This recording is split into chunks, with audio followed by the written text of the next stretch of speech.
week and 6 minutes late. I hope everybody's having a good day. And I hope I sent that email link right. Oh my gosh. Everything's just crazy. Mhm. It's a beautiful day though. Ooh, it's been raining like, I mean, I guess life does depend on rain, but like it's been raining a lot. So, it's less humid than it usually is, which is nice. Just kind of waiting on Kit Kat to get here. And we're going to be doing reading from The Death of Nature by Carolyn Merchant. And which part it is, I don't know. I picked 8, I think, because that felt right. I don't know. Ah, let's see. What's going on this week, huh? What is going on this week? I'm working on next week's video. It's supposed to be up on Friday, so I got my script written. And then all sketched out. I just gotta get it filmed and get it edited in there and put finishing touches on it, which I guess I'll be doing probably over this weekend to have it ready for you guys by next week. So that's exciting. And it's gonna be the topic at hand is the idea of hallucinogens as some kind of thanks for the like, somebody. Of hallucinogenic religious experiences and like are they legitimate? And I don't think so. I don't think that's how you like find God. If we were gonna do it, I don't think that would be. I don't think ayahuasca is how you do that.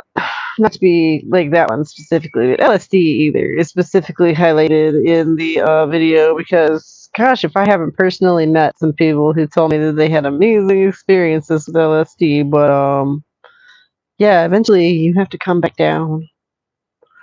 So yeah, that's the thesis of the video. I'm not gonna go too deep into it because they want there to be some surprises left, right? We gotta keep a couple of things for the premiere next week, and I hope the kitty cat sees my email and arrives shortly because I'm just kind of sitting here talking to the air. Hello, everybody. What's up, people?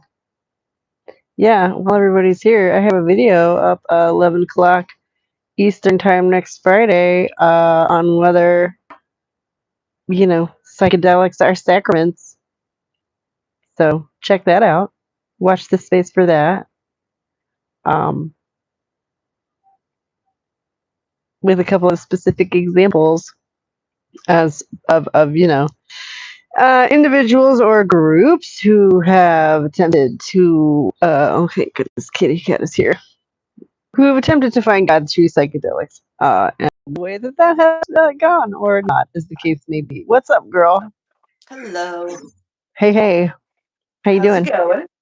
Pretty good, pretty good. That's How good. So, what were are you you? talking about? Oh, Will the I video that I bust it have in? in the works for next week. Mm. Yeah. Is? Um, about whether or not you can find God using drugs. You know, isn't that fun? A lot of people Okay. seem to think this. They do, actually. They do. Yeah. I am not one of those people. No, I didn't So, figure you were. I figure we probably agree on this one. I don't think it's the way to do that. If you're going to find God, I don't think that LSD is the way you're going to do that. So. yeah, no. Fucking with your brain chemistry isn't how you do that. That's just how you create delusions. Hence why Oh, you think you do. right. And then eventually, like, either you have to come down or somebody has a bad trip. Like, Hmm. it's just a nightmare. Yeah, no. Yeah. Yeah. I think I agree. Yeah. So that's going to be a fun video for Even when next it week. comes to like natural, you know, shit, it's like you realize that the reason why you're getting high is because it's plants or whatever defense mechanism, so you don't eat it, right? It's not meant to be taken like um right. So I mean, and yeah, sure, we can use things for medicinal reasons, a very small amount at a certain level, right? Just like antivenoms, like they're obviously venom is dangerous, but you have to use antivenom to to get, you need the venom to make an antivenom. It's the same Hmm. kind of thing, right? So if you're just going to be taking it and all willy nilly, like a drug, or whatever, even if it's a natural, like, that doesn't mean it's good. It's still toxic to you. Like, it's Oh my toxic. god! And like I've been reading about all kinds of stuff. I had no idea that like Timothy Leary, like literally his group dumped LSD on like people on the beach and like just all kinds of shit. Oh, yeah, no, there's a Yeah. huge history when it comes to LSD. Yeah. I mean, it's not the kind of thing that's been super relevant to me personally, but yeah, apparently like there have been some amazingly delusional people out there, involved with Oh, yeah. this shit. So anyways, Oh, so yeah, that's well, where my research has been all week, and it's been quite a CIA, shit trip, like if that. A you lot of will. CIA involvement of the LSD, hype. Yeah. Yeah. Yeah. Well, and if you want to So, get conspiratorial about it, I think it's just one of the many, many ways that exists to keep curious minds busy, if you will. oh, yeah. Yeah. I addressed that a little bit in the video too. Yeah. Yeah. Because we wouldn't Anyways, want you actually poking around in the real world trying to find yeah. answers. We wouldn't want that. Oh no, no. No, That no, could no, be no, bad for no. We don't people. want that. No, no, no, no. Yeah. Yeah. There's a lot of things out there, actually, a lot of esoteric things that I think are actually like elaborate blinds to just kind of keep people who are just a little too smart for their own good, like busy, you know? Yeah, you're distracted. Yeah. Yep, I would agree with that. I hear all the birdies out there in your end of the woods. Yeah, it's a beautiful day. That's what I was It saying seems earlier, like it. too. It's been raining a lot, so it's nowhere near as humid as it usually is this time of year. Oh, it's been so hot lately. Holy shit. Do I'm I dying. believe in Jesus? I mean, in what sense?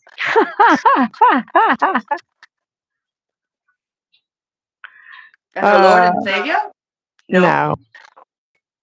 As a historical figure, maybe. I don't know. It's like that story repeats a lot. They can't all be historical figures, or can they? I don't know. Does it matter? Not really. I mean, The only reason why it matters is because it's still being hyped now, but for particular reasons, and so it's got to be distorted, even if it was a true historical figure, but really bears no relevancy in reality. So I don't bother. That's my take. yeah, I don't know. I think that philosophically it's interesting, and mythologically it's interesting, but that's more esoteric, and I acknowledge that. And I don't really feel like going into it right now because we were supposed to be talking about this is much more materialistic as the topic of discussion, right? Yeah. Because I do believe in him. He will make your life better. Oh, okay.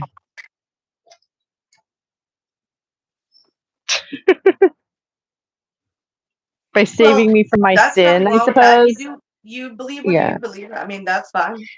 Right. See, this is why I didn't want to get into specifics, because I don't want to sit here and go off about how offensive the concept of original sin is. Like, miss me with that nonsense. Thank you very much. People take religion in a bunch of a variety of ways and different, different sources as well.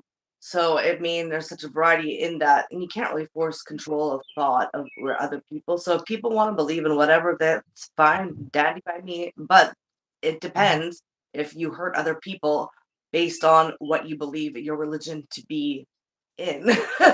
Like, what are your motivations in using it if it's used on other people, right? So Right. And on the one hand, I tend, especially these days, like I've learned so much, mhm. I tend to want to be more understanding, but there's just maybe it's personal experience bias. The more dogmatic you are about these kind of things, the more it just rubs me the wrong way, I guess you could say. Yeah. Like, my mom, for example, is Catholic, right? Mm. but she's not. You would never know, just Mhm. based on stereotypes of what and Old Testaments and what Catholic sort of ideology you would think would be represented by it. Like Yeah. she's not homophobic at all. No, it's actually weird. She is single, right? She's not with anybody, but she's had me out of wedlock. Wow. Yeah, No, in so my it's experience, actually, Catholics tend to be more liberal. Strangely, I think it's just because it's old. It like knows you have to change with the times in order to survive.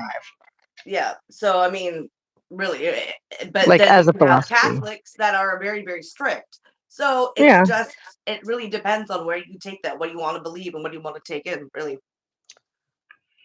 Well, yeah. I I mean, you're going to personally use though it to think it's a bunch of justify. hoo-ha. So yeah, Sorry, what was the last thing? did I said? Yeah. I said personally, I just think it's a bunch of hoo-ha. Oh, yeah. No, yeah. That's my personal belief. So Uh, yeah, I just, I guess I live in Tennessee, so it's like more personally relevant again to like my daily life yeah, no, because, totally. Might be. you know, I might feel they different if I like was living in make, Alberta, yeah. So here which in is the like the United States, Texas of especially, I Canada. think they're trying to like, institute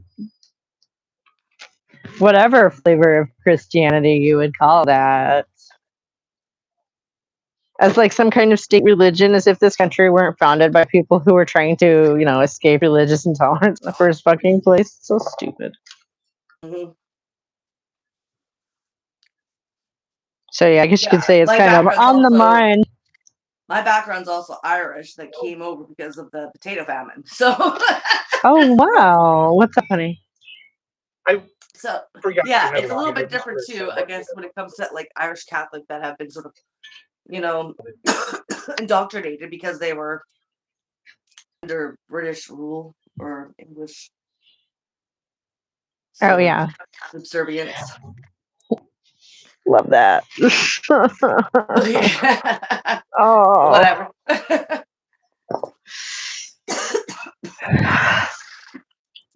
so it's Irish Catholic. That's really funny because there's supposedly a lot of Irish people around here, and there's like no Irish Catholics anywhere.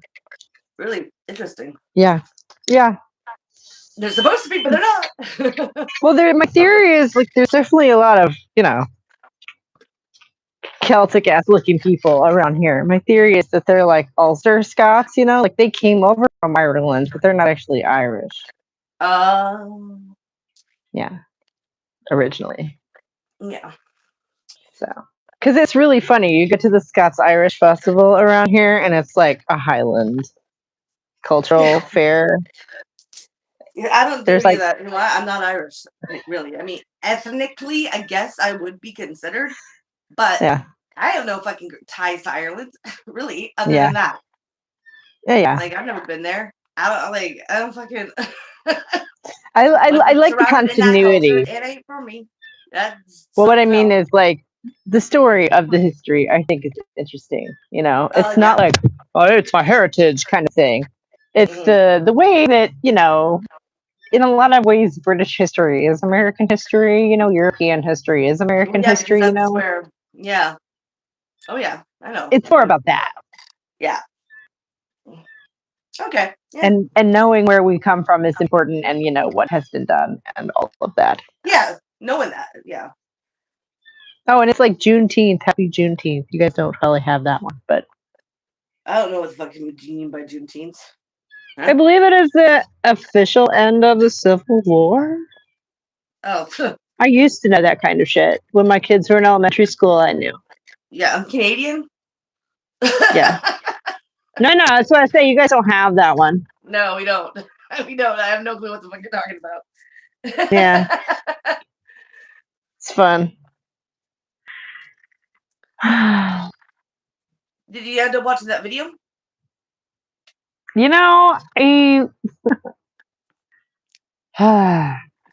That was 3 weeks ago now, and I'm trying to remember what I thought of it, if I'm honest. Oh my god.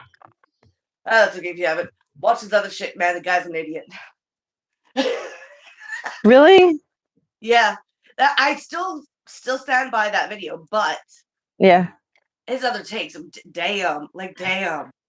Okay, no, that's what I do. Okay, can you be more specific? Because I do remember I thought I had, but you go first. Well, for one, he's definitely a queer theorist. He's Oh. very postmodern in his thinking, Mm. but he thinks he's like really like he's very pompous. And he actually did a piece on King Critical, which I didn't know. A horrible Oh. piece. Horrible. That doesn't. He didn't do very well, but he thinks he does. Oh yeah, wow. Did. And recently, I guess Casey did a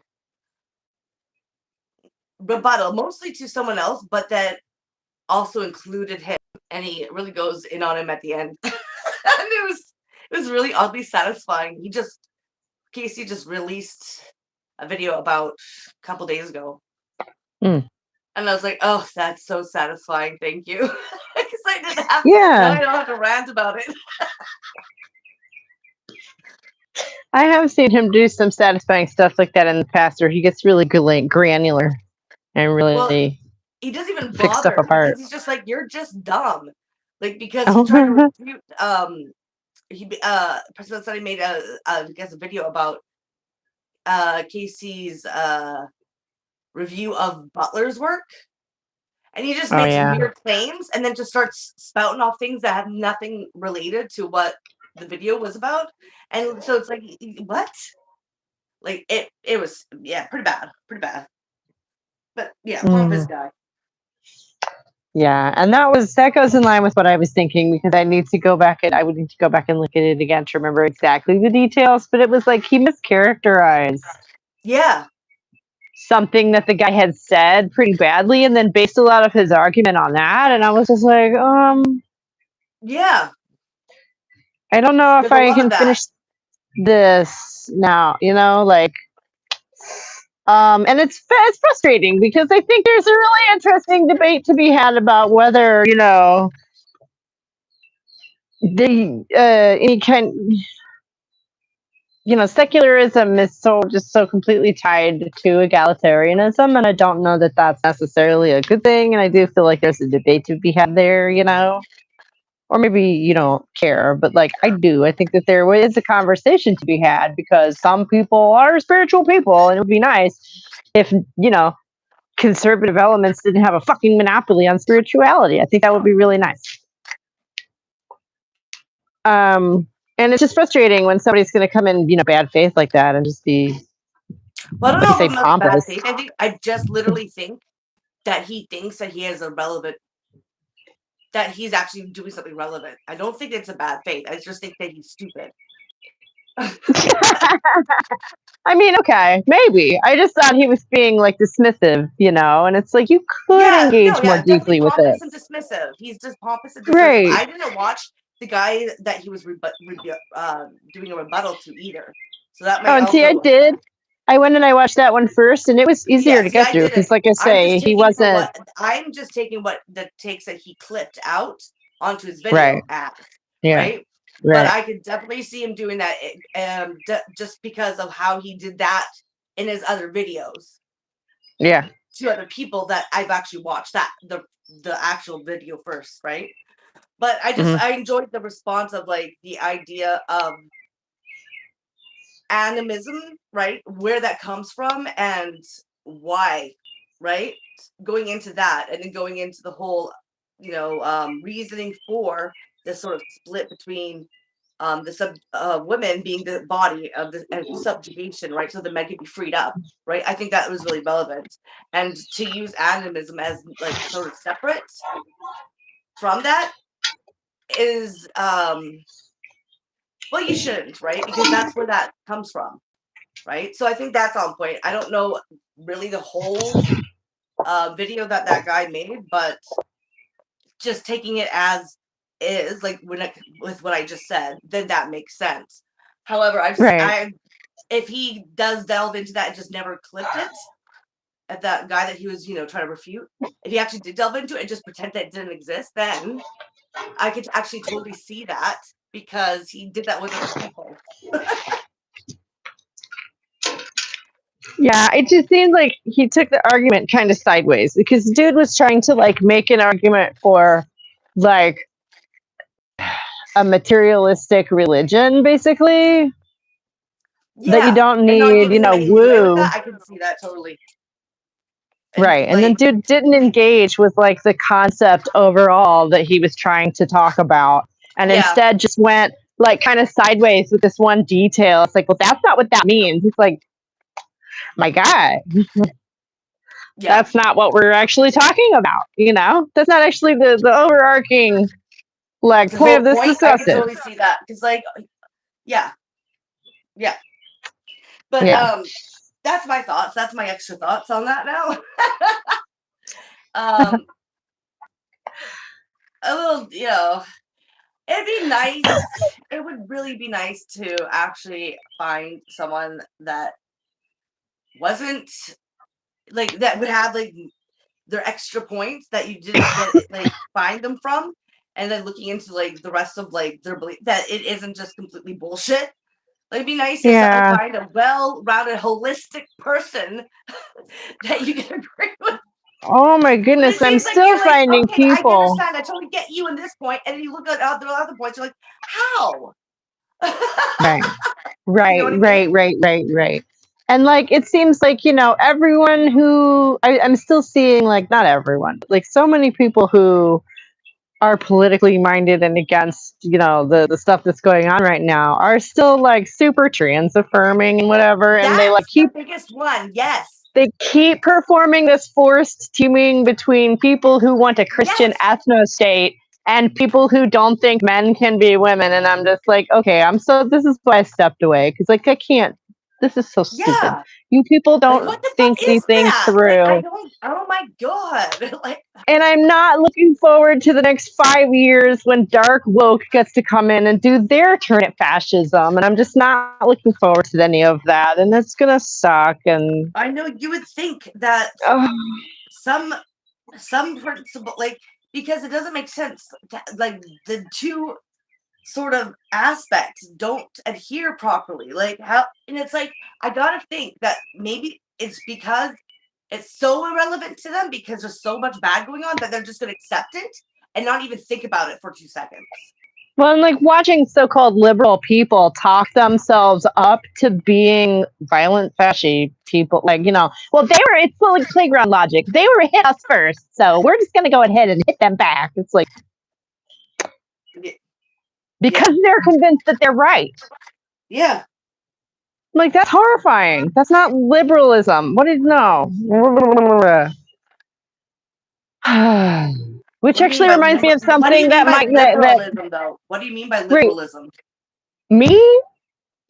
I guess it would be sort of more about equality and egalitarianism, and ensuring that everyone has a certain basic quality of life, so that they can then live however they want.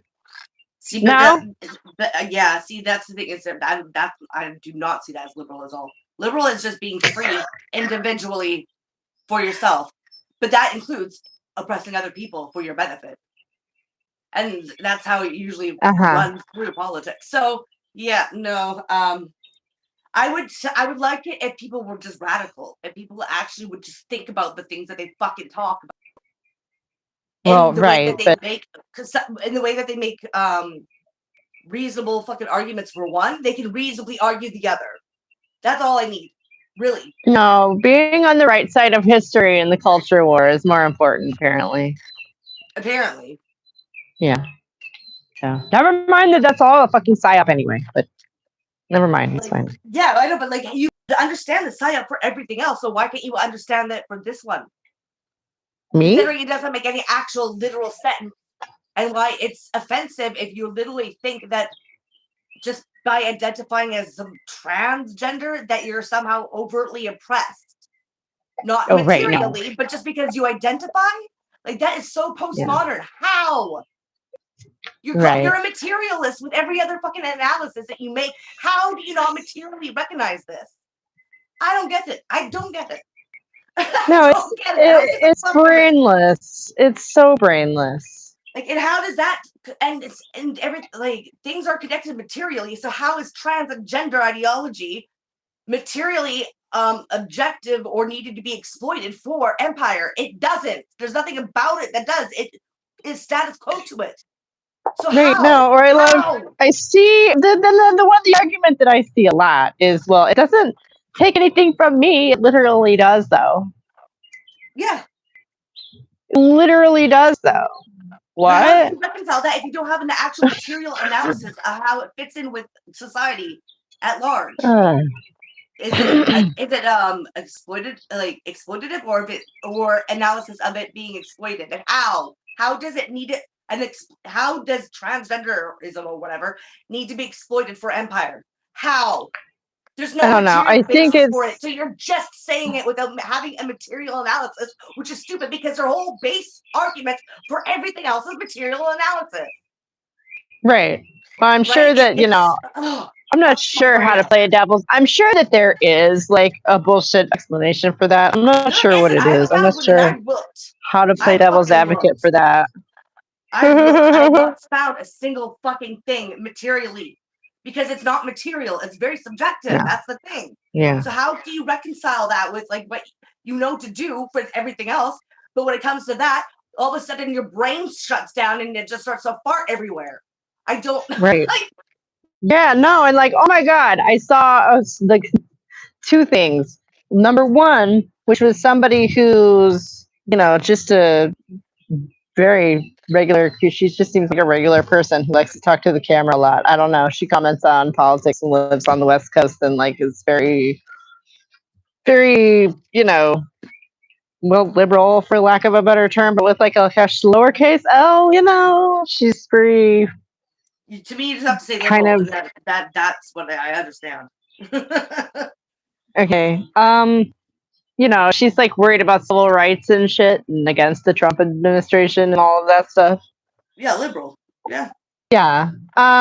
So, and she was on there like literally yesterday being like, all Democrats are like funded and like this is all fake. Is everything fake? It's all fake. And I'm like, yes, honey. Oh my God. Congratulations. Yeah, right. And then I see somebody else who the beginning of their video is literally, why aren't any of these Democrats supporting the thing that I like? It's like, gee, I can't imagine. I can't even imagine. No. I'm not gonna finish, and then 30 seconds in, and I'm not gonna watch 45 fucking minutes on this because that's just gonna piss me off. Because what kind of a mystery is that? What kind of a question? And then you have like. And then you have the case. So you have the radicals that are like pro-trans for whatever the fucking reason, even though it makes no fucking sense. But then have the right analysis for other things. You go over to the other side, and you go with the women who understand the material analysis of it. But then they forego everything else for that material analysis, and then just pretend that they're not just like completely status quo to the empire that fucking created transgenderism. You're talking about the conservatives now. I'm talking about fucking the women. GC women. Yeah. Oh, okay. I don't really talk to any of them. I don't know. Is that even a group anymore? Like, great partner and everything else. I'm like, I'm not going to be imperialist just because you want women's rights back. Right. Yeah, that's a good way of putting it. Are you kidding me?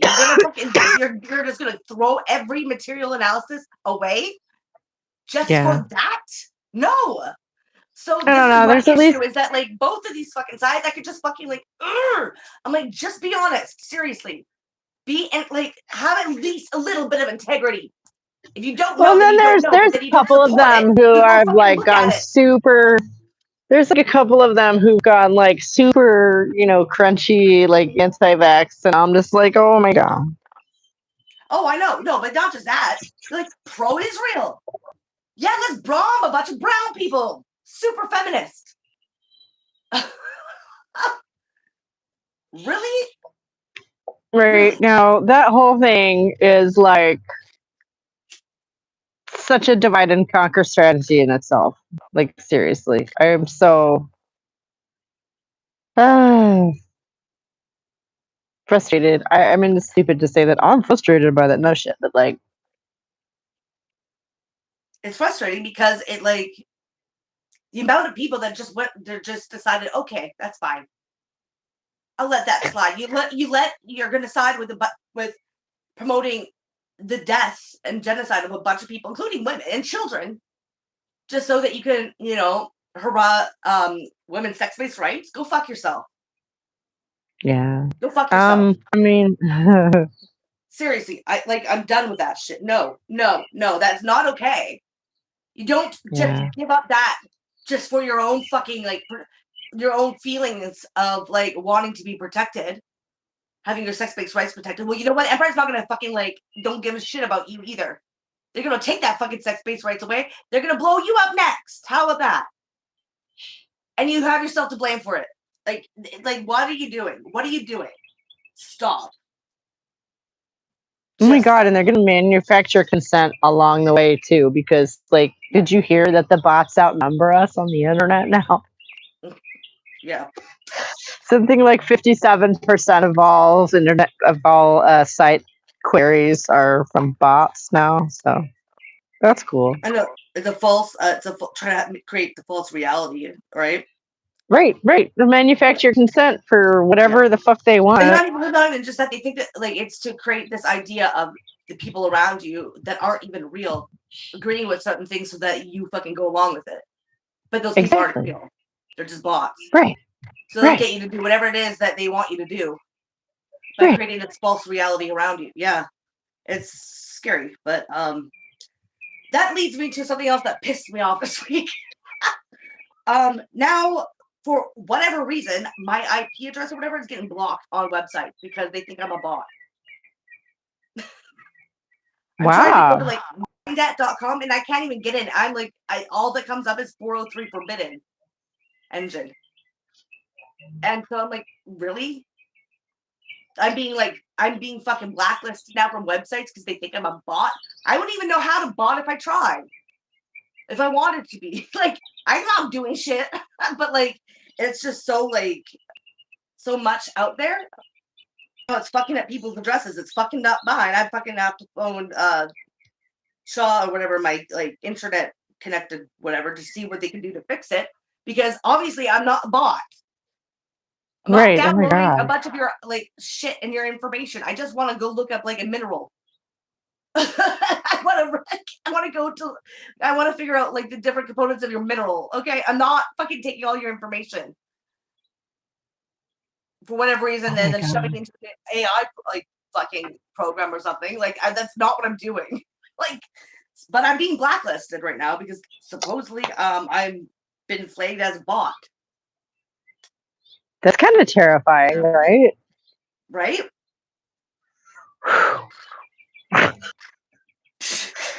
So that really pissed me off because I got to do some shit.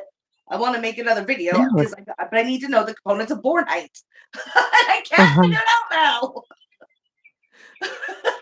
Just want to learn about Bornite. God damn it. Oh my goodness. Like, that's so bizarre. I know. And it's a way to shut people out, though. Oh, yeah. It's like just a fucking open, like, information, like, about, fucking minerals and shit like that. Like, it's bizarre. Geology. It's just geology info. Right, but like, imagine if it was something important. Right? Because it's just geology information. Like, yeah. Jesus Christ. And me, of all people, being botting, I don't know how to do shit on the computer.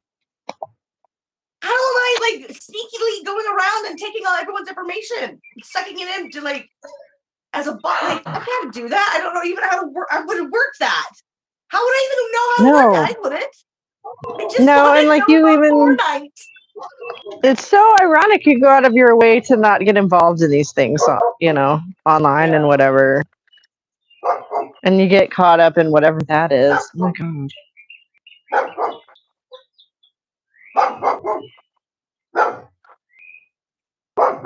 Apparently something's going on. What is it? Wow, it's the weirdest shit. Yeah. But like seriously, I don't really actually even do that online. Like go like into a lot of things online because it's not. I don't think I just know the I just make sure to like lurk to understand like what's going on presently, but most of my information I get through books and Right. written shit offline. So I don't fucking know, man. Like Weird. I'm up to date with the news, but like with everything else, like it's offline shit Right. that I And like like I get don't my have information from and how I like, determine, uh, you know, shit. Fuck, man. yeah, dude, that's crazy. I haven't heard that one yet. Duncan, I hadn't heard that one yet Yeah, about like people being mistaken for bots instead of the other way around, which I think is what everybody's concerned about right now. That's crazy. I thought that was weird too. So, because like I went and I looked to see what I could do to get them to stop blacklisting me, right? And you have to Right. like, remove all your cookies and all the cache from your browser data, saving it. I did all that, and it's still blocking me. So my actual IP, like specifically, has been fucking blacklisted. I haven't downloaded anything from there. So what the fuck, guys? Like mean. So It's bizarre and kind of scary. Like imagine if you were blocked from something you needed, you know, right? Yeah. like I don't know, government website or I don't know. I don't think that a government website would. Mhm. No, I don't think so because like they're not gonna see me as a security risk because they have all my personal data. Mhm. If anything, they would keep me open to like fucking look into me and to follow me. If anything. So that I'm not worried Yeah. about. But like I would like not to be blocked and blacklisted for just from some basic information to get. No kidding. No kid. It's ridiculous and really weird. Yeah, it is weird. Oh, come here, dog. Come here. Hey, crazy dog can't decide which one of that side of the fence he wants to be on. It's because like I think it's because like they are obviously blocking any sort of like sus clients that are coming to their website and taking their information. So, Mhm. and they use that with through a computer system that's AI. I have a feeling to protect them for them to like for the AI to sort of That's catch so them, ironic. right? Right. So So the AI decided obviously you it's a were a bot. mistake. So the AI considered that I'm a threat of being The another bot. AI decided you were a bot. Yeah. Yeah. The Yeah, bot that's what that decided you is. were a So bot. that's what I That's think has great. happened, right? Is that I've been plagued by AI, and so they plagued me. Yeah. AI got it I mean wrong. that. The irony of that. Oh my God. You're telling me, right? You're telling me. Yeesh.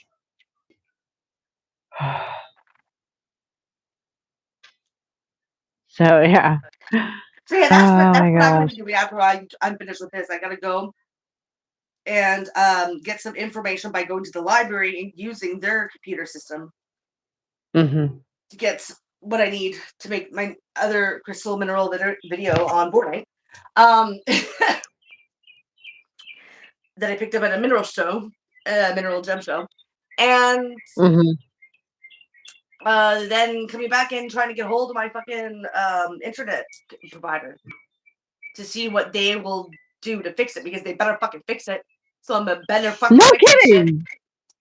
Like, give me a new IP then. Like, for fuck's sakes. I don't care. Do whatever you need to do, but fix it. Yeah. Oh my God. Right. So wait, how was your camping trip? That's what I was going to ask you last week. Oh, my camping trip was awesome. Went camping. I don't know. Good. It was the best weather on and off. We the first night was like torrential rain. That's fine. Mhm. The next after that it was on and off. Then the next after that it was cloudy. But it wasn't too bad. Still sunny. I still went into the lake and swam. Lots of fishes. We caught fishes and crayfishes, and I went rock hounding. Found a lot of dalasite.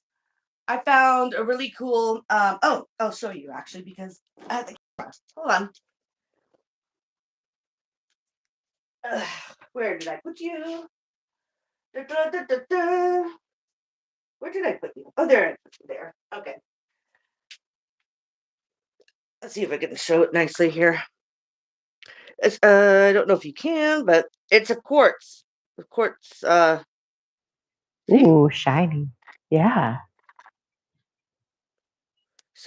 So, little quartz cave. I think there's some epidote inside the holes. Don't move my Very finger. I've been cool. gardening. Yeah. Now, that's a nice big chunk too. Yeah, you don't actually find a lot of quartz crystals like profound, like distinctive, like right, just out Mm-hmm. there. So that's kind of cool. Yeah. And when I got back and I went doing some gardening, I found this. I want to show you. This one's like crazy. I can't believe I found this just in my backyard. I don't know if you can hear. Hold on. Stupid light. Hold on. This thing, it's a light pink agate. Look how Ooh. thick this baby is. See the banding in there? Yeah. And then Ooh. got some banding. See right there? Uh-huh. Yeah, look how thick this baby is. And there's this side that's open. Yeah, I just found this in my backyard. So, oh, here, Whoa, get some light seriously? there. Literally? Yeah, see, look at all that band right there. So yeah, anyway, so yeah, I found that recently as well. Nice. So that was kind of cool. Yeah, very interesting because you don't find any agates around where I live. I mean, you can, but there's not much. Anyways, sounds kind of cool. And what else? Yeah. What else? Yeah, we just was swimming a lot. We did fire. Mm-hmm. There was a lot. Some of the time we were in the tent because of the rain, but it was fun. Yeah. Right on. Right on. Cool. Yeah, out there. I know we missed last week because I was forgetful. Actually. I remember. You know, not to be like, yeah, I'm just catching up, anyone who's keeping score at home. And like, yeah, I've just been going Yeah. through some personal health shit again. Oh shit. So, yeah, That's not good. it's not anything like I'm dying or anything, but like, I started menopause early, so I started I wish I hormones could this start menopause month. though. Yeah, it's not great. I mean, it's just life, and it's like, Mm-hmm. uh, Yeah, but I don't ever know. since I had the birth control, I've been suffering every month because I had the bad With the reaction, birth right? control? Oh, yeah. So like now I'll get so to a point where I can't even walk and like swollen, to like really painful. So yeah. So Yeah. it might be discomforting, but once it's done, once you get through it, I bet you it's a lot more peaceful. You just have to get through the shit first. Yeah, I guess. I don't know. I never had that problem. It really has been it's just sent me all topsy-turvy. I don't really know how to describe it Well, that's what I mean. concisely. Like that shit, you have to go through the actual menopause, but then after you get to the end point. Yeah, I mean, I guess. I just really wanted, like, to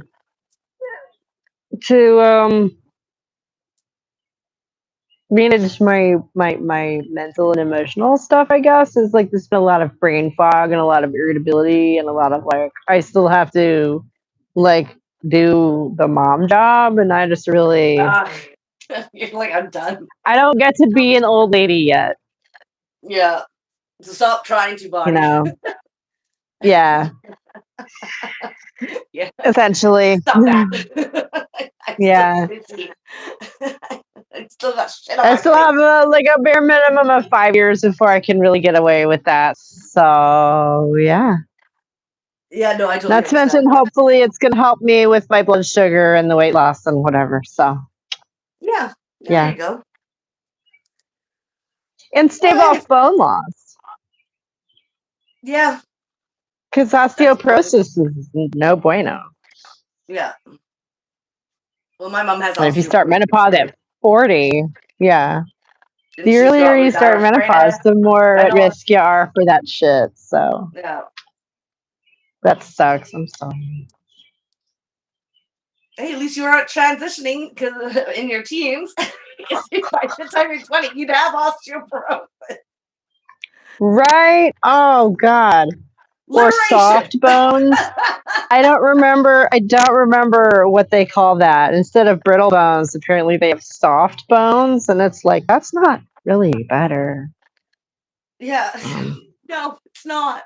Yeah, they have bone Or loss, that maybe right? it's, and I think that is part of my parenting.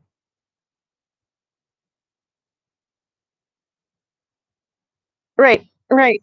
And I think this, as I think that horrifies me the most, is they act like puberty is this horrible thing. And it's Yeah, just like, right. no, if you don't go through puberty properly, you never become a physical adult. No, exactly. Why would you want that for anyone? Why is that a good Right? thing? Why Not is even that just the something to be body, but hoped also the for? brain part of your body, you know, where your thoughts That's and right. mental That's right. That's right. that gets That's right. stunted. Why do we want that? Why is that So desirable? Oh my yeah, so God. why do So you you can liberation comes at the stay. cost of someone's mental fucking faculties? Why Mhm. aren't you like putting arrested development on someone's brain function and Right. No, and development? that's Like, what it that's was. That's what it ridiculous. was. It was somebody was saying something about how we know what it takes to have trans people. They're happy and thriving. Blah blah blah. I'm like, oh, don't even get me started. It's so aggravating. Yeah, Because they that's were like one of my equating it biggest like with homosexuality, and it's like, yeah, you're right. We know what it takes for gay people to be happy. Leave them the fuck alone. They don't need medical treatment. You don't need medical treatment for being gay. Okay? Exactly.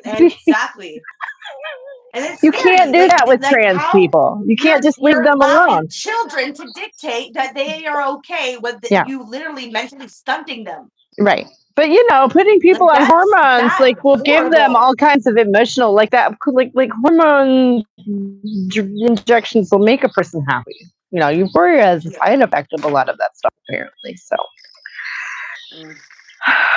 asking someone what's making them happy now in the moment is just not a great measure of anything. Not even just someone, children. Yeah. Children. But anyone,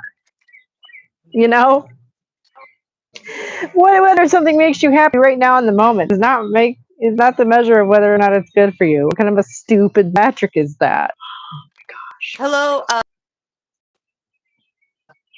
Yeah. Hi. Sorry. We've had all kinds of some Christianity and proselytizing in the comments too, which I don't come to your channel and proselytize to you, so I think that's extremely rude. But I don't know if it's extremely rude, but I mean, what do you think is gonna happen? Like, I don't know. all of a sudden we're just gonna be like, oh, praise be Jesus. Right? Yeah. I don't know. But I don't understand. It's their virtue signaling, obviously. They just came over here to make themselves feel better a little bit, because, or so they can tell someone that they went and, witnessed to someone this week. Right? I don't know. Well, your job's done. You can go now. Oh, I'm sure they have. Okay, cool.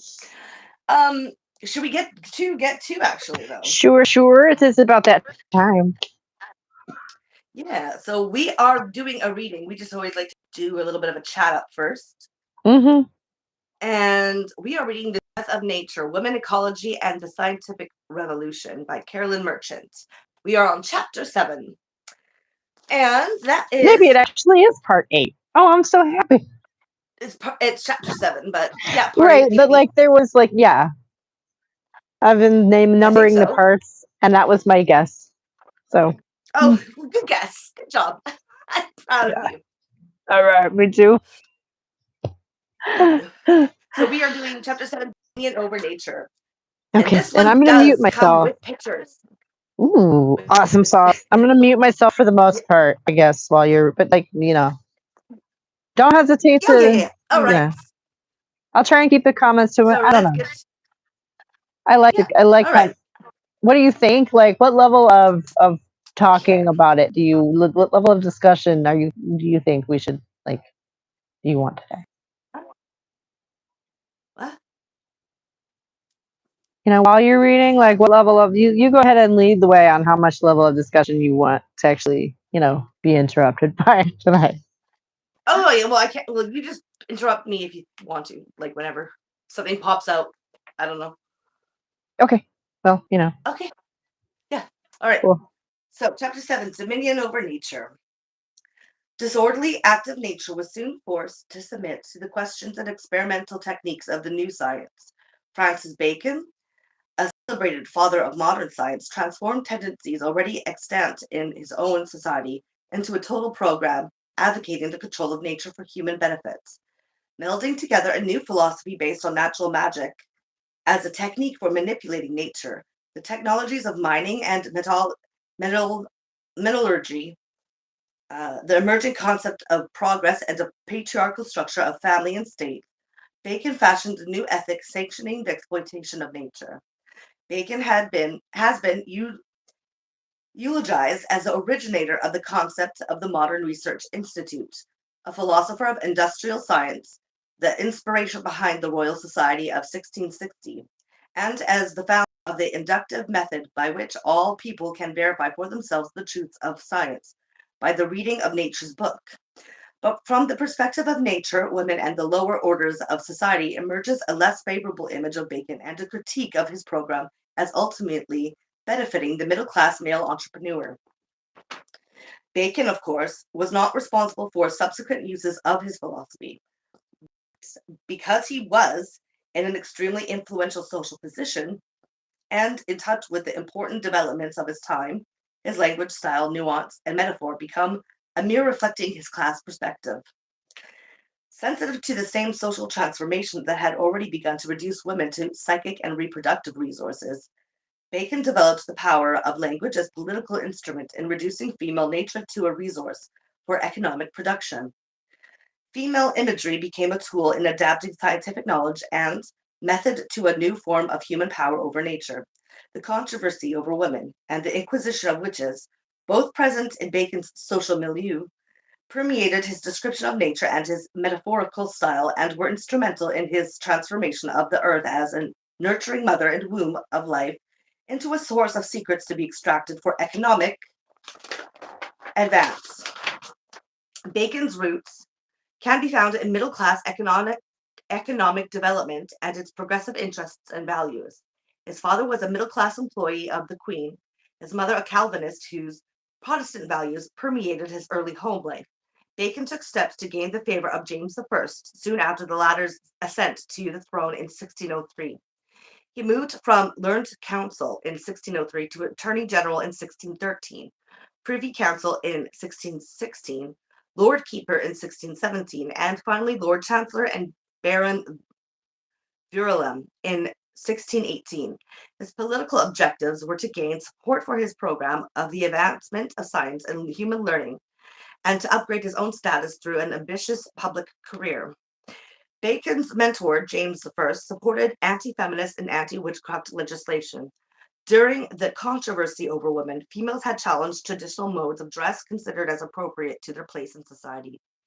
In Holland, for example, young women were criticized for wearing men's hats with high crowns.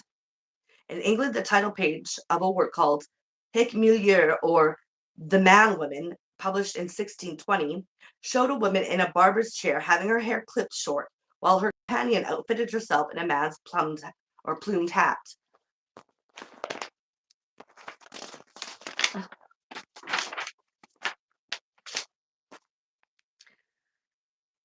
In an attempt to keep women in their place in the world's order, King James, in that same year, enlisted the aid of the clergy in preventing females from looking and dressing in masculine fashions.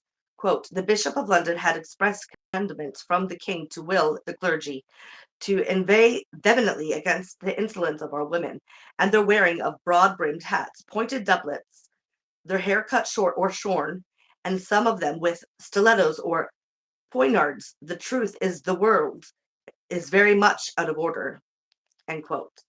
In 1616, Miss Turner, accomplice in the murder of Sir Thomas Overbury, had been sent to the gallows by James wearing the yellow starched ruffs she had brought into vogue and that he detested. As the king's attorney general, Bacon participated in the controversy, since it was his role to bring charges for the poisoning of Overbury against the Countess of Somerset. Overbury had publicly, through a poem titled The Wife, opposed the romance between his close friend, subsequently Earl of Somerset, and the Countess. The perfect wife, he said, was one who combined goodness, virtue, intelligence, and common sense, but not too much learning and pregnant wit. For books are a part of man's prerogative.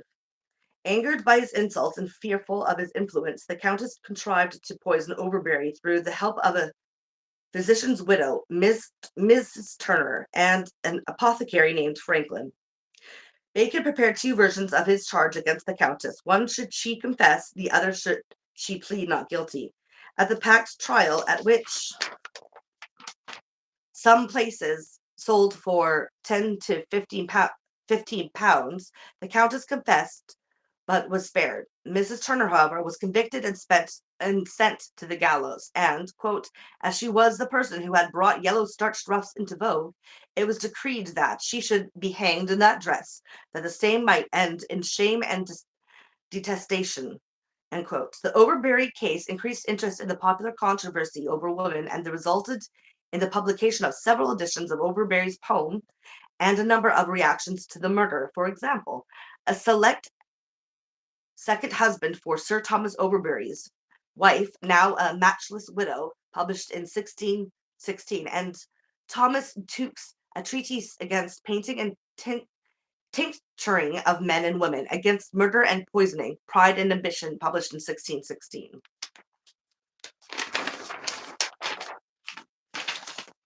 Bacon was also well aware of the witch trials taking place all over Europe,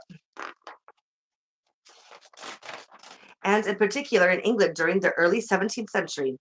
His sovereign, while still James the sixth of Scotland, had written a book entitled Demonologie in 1597.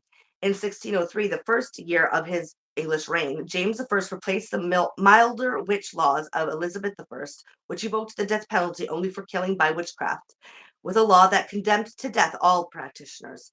It was in the 1612 trials of the Lancashire witches of the Pendle Forest that the sexual aspects of witch trials first appeared in England. The source of the women's confessions of fornication with the devil was a Roman Catholic priest who had immigrated from the continent and planted the story in the mouths of accused women who had recently rejected Catholicism. These social events influenced Bacon's philosophy and literary style. Much of the imagery he used in delineating his new scientific objectives and methods derives from the courtroom, and because it treats nature as a female to be tortured through mechanical inventions, strongly suggests the interrogations of the witch trials and the mechanical devices used to torture witches. In a relevant passage, Bacon stated that the method by which nature's secrets might be discovered consisted in investigating the secrets of witchcraft by inquisition, referring to the example of James I. Quote, for you have but to follow and, as it were, hound nature in her wanderings, and you will be able, when you like, to lead and drive her afterward to the same place again. Neither am I of opinion in this history of marvels that superstitious narratives of sorceresses, witchcrafts, charms, dreams, divinations, and the like, where there is an assurance and clear evidence of the fact, should be altogether excluded. Howsoever the use and practice of such arts is to be condemned, yet from the speculation and consideration of them, a useful light may be gained, not only for a true judgment of the offenses of persons charged with such practices, but likewise for the further disclosing of the secrets of nature. Neither ought a man to make a scruple of entering and penetrating into these holes and corners when the inquisition of truth is his whole project, as your majesty has shown in your own example. End quote. The strong sexual implications of the last sentence can be interpreted in the light of the investigation of the supposed sexual crimes and practices of witches. In another example, he compared the interrogation of courtroom witnesses to the inquisition of nature. Quote, I mean, according to the practice in civil causes, in this great plea or suit granted by the divine favor and providence, whereby the human race seeks to recover its right over nature, to examine nature herself and the arts upon interrogatories, end quote. Bacon pressed the idea further with analogy to the torture chamber. Quote, for like as a man's disposition is never well known or proved till he be crossed, nor Proteus ever changed shapes till he was straightened and held fast, so nature exhibits herself more clearly under the trials and vexations of art, mechanical devices, than when left to herself, end quote. The new man of science must not think that the inquisition of nature is in any part interdicted or forbidden. Nature must be bound into service and made a slave, put in constraint and molded by the mechanical arts. The searchers and spies of nature are to discover her plots and secrets. What? I'm sorry, that's just such a wild, like, you know, as we torture the witches, so can we torture the world? Like, what? Yeah, it's like we need to know how, like, to get and exploit nature. So let's like use this mechanical arts first on women to explore and extract, the exploits of women's bodies first. The Then we idea can go that they use that think, on nature. yeah, oh, wow. And that's why And we must torture, have these witch trials. tortures. And Basically, then, that's what basically it is. Like, yeah, oh, we need to know these things, so let's try it first on women. That's why we need to have the trials. That's why they need to be condemned. That's why we need to yeah, change the law so they can be inquisitive. We can or interrogated and use the Inquisition against them. Yeah, because we need to exploit them and right. also nature. So 2 wins. Yeah, so it seems like they knew what they were doing, doesn't it?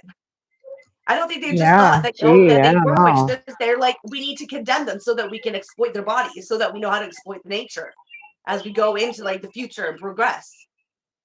So it seems like that was their goal, not the fact that they were witches, but they needed to, extract, exploit, and then exploit the bodies of women.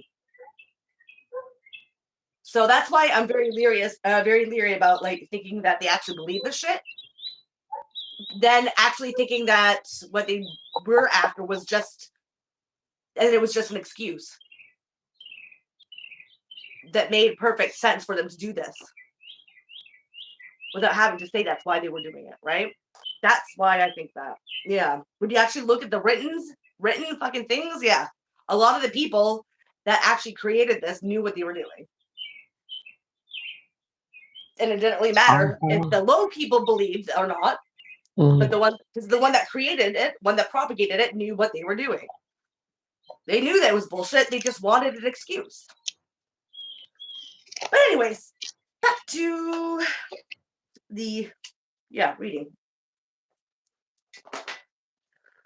This method, so readily applicable when nature is denoted by the female gender, degraded and made possible the exploitation of the natural environment. As women's womb had symbolically yielded to the forceps, so nature's womb harbored secrets that through technology could be wrested from her grasp for use in the improvement of the human condition. Quote, there is therefore much ground for hoping that there are still laid up in the womb of nature many secrets of excellent use having no affinity or parallelism with anything that is now known. Only by the method which we are now treating can they be speedily and suddenly and simultaneously presented and anticipated. End quote. Bacon transformed the magical tradition by calling on the need to dominate nature, not for the sole benefit of the individual magician, but for the good of the entire human race. Through vivid metaphor, he transformed the magus from nature's servant to its exploiter, and nature from a teacher to a slave. Bacon argued that it was the magician's error to consider art or technology a mere assistant to nature, having the power to finish what nature had begun, and therefore to despair of ever changing, transmuting, or fundamentally altering nature. The natural magician saw himself as operating within an organic order of nature. He was a manipulator of parts within that system, bringing down the heavenly powers to the earthly shrine. Agrippa, however, had begun to explore the possibility of ascending the hierarchy to the point of cohabiting with God. Bacon extended this idea to include the recovery of the power over nature lost when Adam and Eve were expelled from paradise. Due to the fall from the Garden of Eden caused by the temptation of the woman, the human race lost its dominion over creation. Before the fall, there was no need for power or dominion, because Adam and Eve had been made sovereign over other creatures. In this state of dominion, mankind was, quote, like unto God, end quote. While some, accepting God's punishment, had obeyed the medieval strictures against searching too deeply into God's secrets, Bacon turned the constraints into sanctions. Only by, quote, digging further and further into the mine of natural knowledge, end quote, could mankind recover that lost dominion. And this way, quote, the narrow limits of man's dominion over the universe could be stretched to their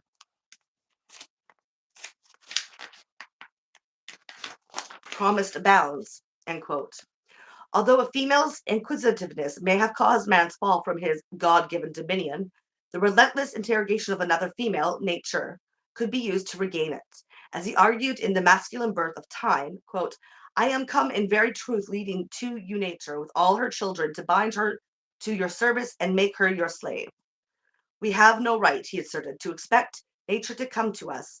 Instead, nature must be taken by the forelock, being bald behind. Delay and subtle argument permit one only to clutch at nature, never to lay hold of her and capture her, end quote. Nature existed in three states, at liberty, in error, or in bondage. Quote, she is either free and follows her ordinary course of development as in the heavens, in the animal and vegetable creation, and in the general array of the universe, or she is driven out of her ordinary course by the pervasiveness, insolence, and forwardness of matter and violence of impediments, as in the case of monsters, or lastly, she is put in constraint, molded, and made, as it were, new by art and the hand of man, as in things artificial, end quote. Interesting. Hold on. The first Why is that instance interesting? It sounds like some bullshit to me. well, yeah. The sarcasm in my voice, I don't think is Ah, playable. Okay, well, that was supposed to be sarcasm. The first instance was the view of nature as immanent self-development, the naturing yourself of the Aristotelians. This was the organic view of nature as a living, growing, self-actualizing being. The second state was necessary to explain the malfunctions and monstrosities that frequently appeared and that could not have been caused by God or another higher power acting on his instruction. Since monstrosities could not be explained by the action of form or spirit, they had to be the result of matter acting perversely. Matter in Plato's Timaeus was recalcitrant and had to be forcefully shaped by the demiurge. Bacon frequently described matter in female imagery as a common harlot. Matter is not devoid of an appetite and inclination to dissolve the world and fall back into the old chaos. If it therefore must be restrained and kept in order by the prevailing concord of things, the vexations of art are certainly as the bonds and handcuffs of Proteus, which betray the ultimate struggles and efforts of matter. The third instance was the case of art, or techne, man operating on nature to create something new or artificial. Here, nature takes orders from man and works under his authority. Miners and smiths should become the model for the new class of natural philosophers who would interrogate and alter nature. They had developed the two most important methods of wresting nature's secrets from her, the one searching into the bowels of nature, the other shaping nature as an anvil. Why should we not divide natural philosophy into two parts, the mine and the furnace? For the truth of nature lies hid in certain deep mines and caves within the earth's bosom. Bacon, like some of the practically minded alchemists, would, quote, advise the studious to sell their books and build furnaces, and forsaking Minerva and the Muses as barren virgins to rely upon Vulcan, end quote. The new method of interrogation was not through abstract notions, but through the instruction of the understanding, quote, that it may in very truth dissect nature. The instruments of the mind supply suggestions, those of the hand give motion and aid the work. By art and the hand of man, nature can then be forced out of her natural state and squeezed and molded. In this way, human knowledge and human power meet at one, end quote. Here, in bold sexual imagery, is the key feature of the modern experimental method. Constraint of nature in the laboratory, dissection by hand and mind, and the penetration of hidden secrets. Language still used today in praising a scientist's hard facts, penetrating mind, or the thrust of his argument. The constraints against penetration in Natura's laments over her torn garments of the modesty had been turned into sanctions in language that legitimates the exploitation and rape of nature for human good. The 17th century experimenters of the Accademia del Cimento of Florence, i.e., the Academy of Experiment, and the Royal Society of London, who placed mice and plants in the artificial vacuum of the barometer or bell jar, were vexing nature and forcing her out of her natural state in true Baconian fashion.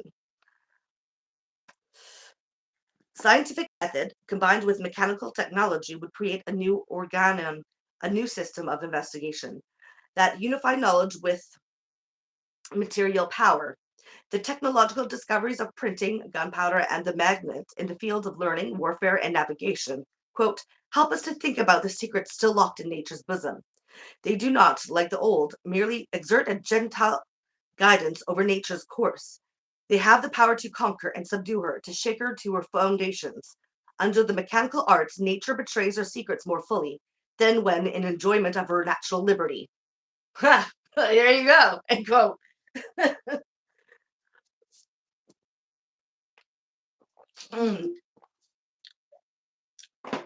Mechanics, which gave man power over nature, consisted in motion, that is, in the uniting or disuniting of natural bodies. Most useful were the arts and altered the materials of things. Agriculture, cookery, chemistry, dyeing, the manufacture of glass, enamel, sugar, gunpowder, artificial fires, paper, and the like. But in performing these operations, one was constrained to operate within a chain of causal connections. Nature could, quote, not be commanded except by being obeyed. Only by the study, interpretation, and observation of nature could these possibilities be uncovered. Only by acting as the interpreter of nature could knowledge be turned into power. Of the three grades of human ambition, the most wholesome and noble was to endeavor to establish and extend the power and dominion of the human race itself over the universe. In this way, the human race could recover that right over nature which belongs to it by divine bequest, end quote. The interrogation of witches as symbol for the interrogation of nature, the courtroom as model for its inquisition, and torture through mechanical devices as a tool for the subjugation of disorder were fundamental to the scientific methodist power. For Bacon, as for Harvey, sexual politics helped to structure the nature of the empirical method that would produce a new form of knowledge and a new ideology of objectivity seemingly devoid of cultural and political assumptions. The New Atlantis, a mechanistic utopia. Bacon's Utopia, the New Atlantis, was written in 1624, shortly before his death. In contrast to the organic egalitarian societies of Campanella and Andrea, in which women and men were to receive much the same education and honor, the social structure of Bacon's Bensalem was hierarchical and patriarchal, modeled on the early modern patriarchal family. In 17th century England, the largest community of individuals, with the exception of the church and the court, was the patriarchal family, consisting of the immediate family and its servants, usually not larger than a dozen people. Emotional sustenance, discontent, and reconciliation of differences were centered on the family. Love relationships, hatred, and tension existed within the family group, but could be dealt with at the level of the individual. The large majority of people had little expectation of changing these social relationships and organizational patterns. The patriarchal family consisted of a baker, butcher, husbander, or a master craftsperson, his wife, several children, paid journey people, apprentices, and maidservants. The man was master and father to the others, the woman a subordinate partner, manager of the women, and mother to all. Recent research in family history indicates that the English family structure in the late 16th and early 17th centuries was becoming more patriarchal and authoritarian. The status and rights of wives declined, the cult of the Virgin Mary paled with the weakening of Catholicism, and an emphasis on loyalty to sovereign authority in central government reinforced the power of the male head of the household in the nuclear family. Kinship ties, which had been economically and religiously important in the Middle Ages, were weakened by the new geographical mobility of artisans, the poor, and the young. As a result, the nuclear family grew stronger. The new stress on the marital union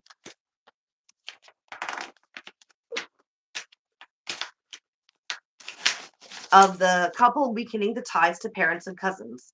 The husband gained power over the wife, the father over the children. Protestantism subordinated the wife and children to the father, while the state emphasized the subordination of the subjects. James I asserted that James asserted that, quote, kings are compared to fathers and families, for a king is truly parens patrae, the politic father of his people, end quote. Bacon's Bensalem in the New Atlantis illustrated a patriarchal family structure in which the father exercised authority over the kin and the role of the woman had been reduced to near invisibility. The shipwrecked visitors to Bensalem were invited to a feast of the family, headed by the father of the family, whom they called the Tursen. The father was described entering the room where the feast was to be held, followed by all his generation or lineage, the males before him and the females following him. The mother, however, although present, was kept hidden behind a glass partition. If there be a mother whose, quote, if there be a mother from whose body the whole lineage is descended, there is a transverse partition placed in a loft above on the right hand of the chair, with the privy door and a carved window of glass, leaded with gold and blue, where she sitteth but is not seen. End quote. After the opening ceremony, the father began the dinner alone, served only by his own children, such as are male, who perform unto him all service of the table upon the knee. And the women only stand about him, leaning against the wall. After the guests had been served in the room below, hymns were sung to the fathers, Adam, Noah, Abraham, and the father of the faithful and the Savior. Then, in order of age, the Tursen blessed his children in the name of the everlasting Father, Prince of Peace. The son chosen to be in the house with him was named Son of the Vine, and given the family's golden cluster of grapes to bear before his father in public places. The father had the assistance of the governor of the state, who, quote, put in execution by his public authority the decrees and orders of the Tursen, end quote. However, because of the respect and obedience paid by all to the order of nature, this was only infrequently required. The father also settled family quarrels and appeased discords and suits. He decreed relief for any family members in financial distress or bodily decay. He chastised those who had fallen into vice and approved impending marriages. Through these vivid descriptions, Bacon provided an illustration of the social role assigned to the patriarchal father by 17th century society.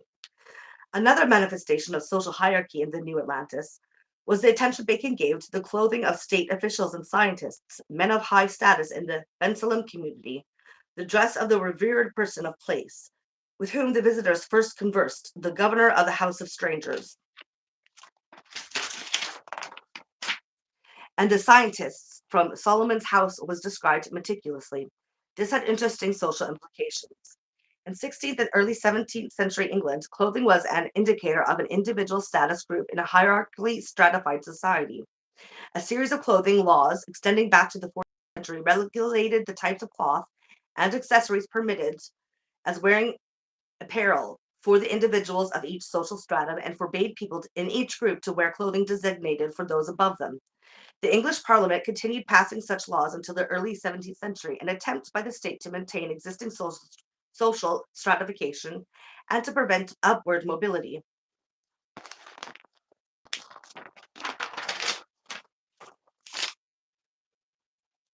In his Anatomy of Abuses, published in 1583, Philip Stubbs complained that, quote, the greatest abuse is the abominable sin of pride and excess in clothing. By wearing clothing more gorgeous, sumptuous, and precious than our state, calling, or condition of life requires, the nobility and the gentry may use a rich and precious kind of clothing, in fear of God, to ennoble, garnish, and exhibit their births, dignities, functions, and callings.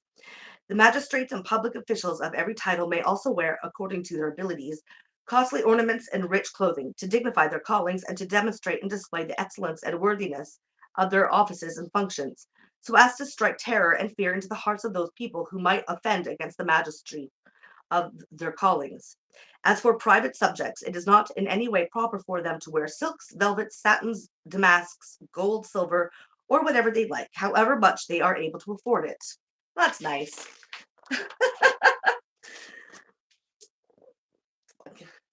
In the New Atlantis, Bacon's clothing descriptions illustrate Stubbs' observation that the clothing of the nobility, the magistrates, and public officials was a mark of the majesty of their conditions of life. Thus, the revered man,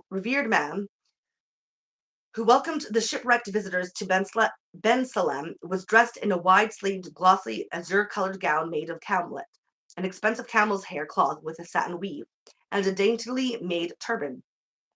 The governor of the House of Strangers was clothed in blue, save that his turban was white with a small red cross on the top and wore a tippet of white linen. The scientist from Solomon's house, who wore a robe of fine black cloth, excellent white linen undergarments, and velvet shoes, was an indicator of a high status Bacon accorded to science in the utopian community.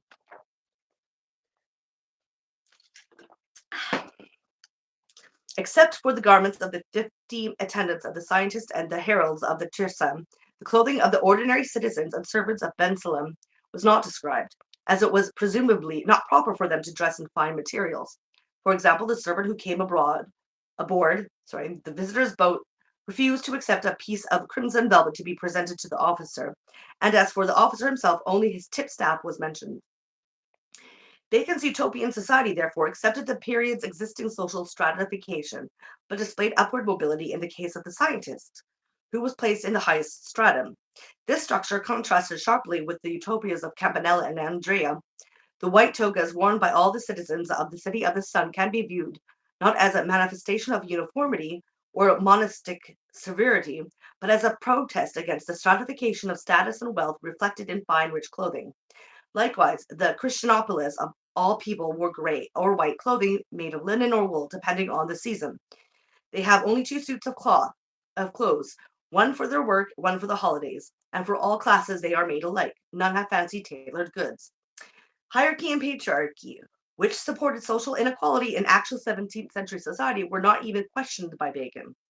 That they formed the very foundation of his ideal state was an indication of his non-egalitarian philosophy. Capitalism and scientific progress. Bacon's New Atlantis postulated a program of scientific study that would be a foundation for the progress and advancement of the whole of mankind. But whereas Andrea and Campanella had in mind the improvement of the lot of the peasantry, bakers, cottagers, and artisans, Bacon can be identified with the interests of the clothier capitalists, merchants, mine owners, and the state. By the time Bacon wrote his New Atlantis, a significant cleavage existed in the English society between wage laborers and merchants. The rift between middle-class society and the poorer sectors was developing in the textile industry, mining industry, and the crafts. In 17th century England, the rural poor became servants for the families of gentlemen, landlords, husbanders, and yeomen farmers. The cottager's son or daughter who became a servant in husbandry left home around the age of 10 and was cared for, fed, clothed, and housed by the surrogate family for the next 10 or 20 years. After marriage, probably to another servant, the cottage laborer might well face the rest of his or her short life in poverty, earning small sums for daily labor contracts. Cottagers supplied much of the labor for the rural putting out systems, which combined large numbers of households in the production of textiles under the direction of a clothier capitalist. When not employed in planting, plowing, and harvesting operations, farmers and their families engaged in the sorting, carding, and spinning of wool. The subsequent weaving, dyeing, and dressing of cloth was performed by craftspeople, journeymen, and artisans who only secondarily helped with harvesting in the late summer and fall. The clothier supplied the raw materials and marketed the textiles in domestic and international trade. During the 16th century, the relationship of the artisan to the clothier capitalist had been changing.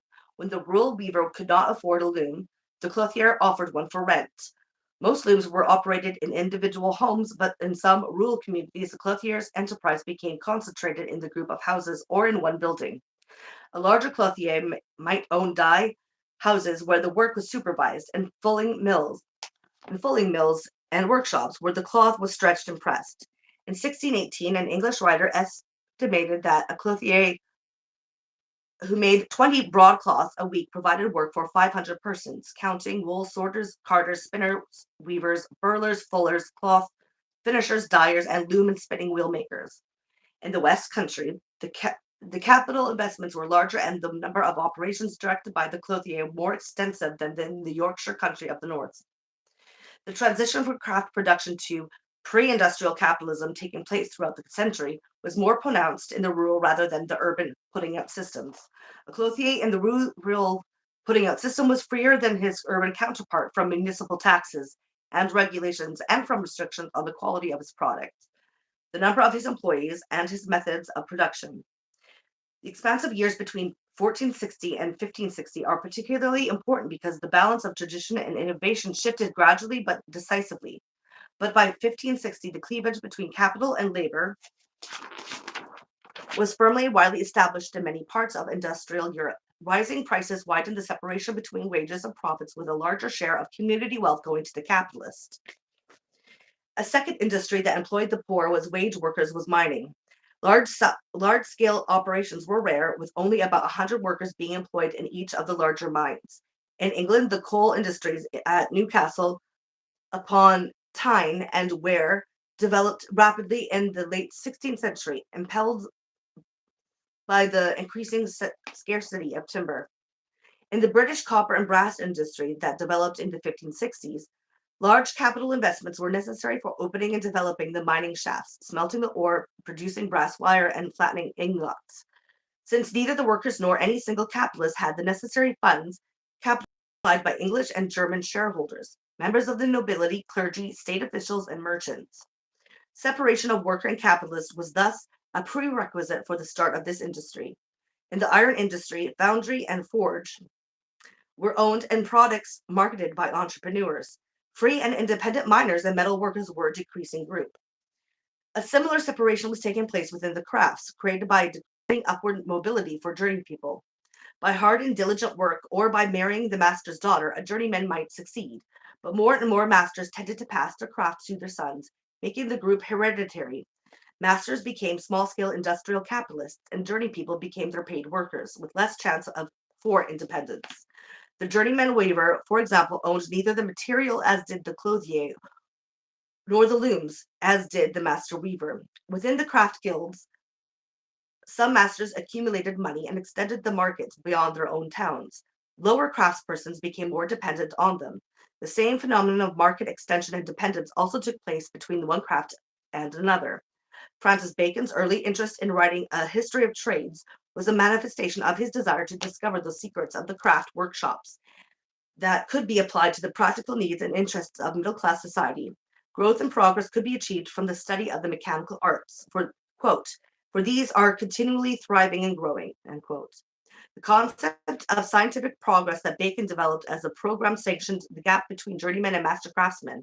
Much has been made of the concept of progress in Western society, through which standards of living for all mankind are presumably improved. But did the public good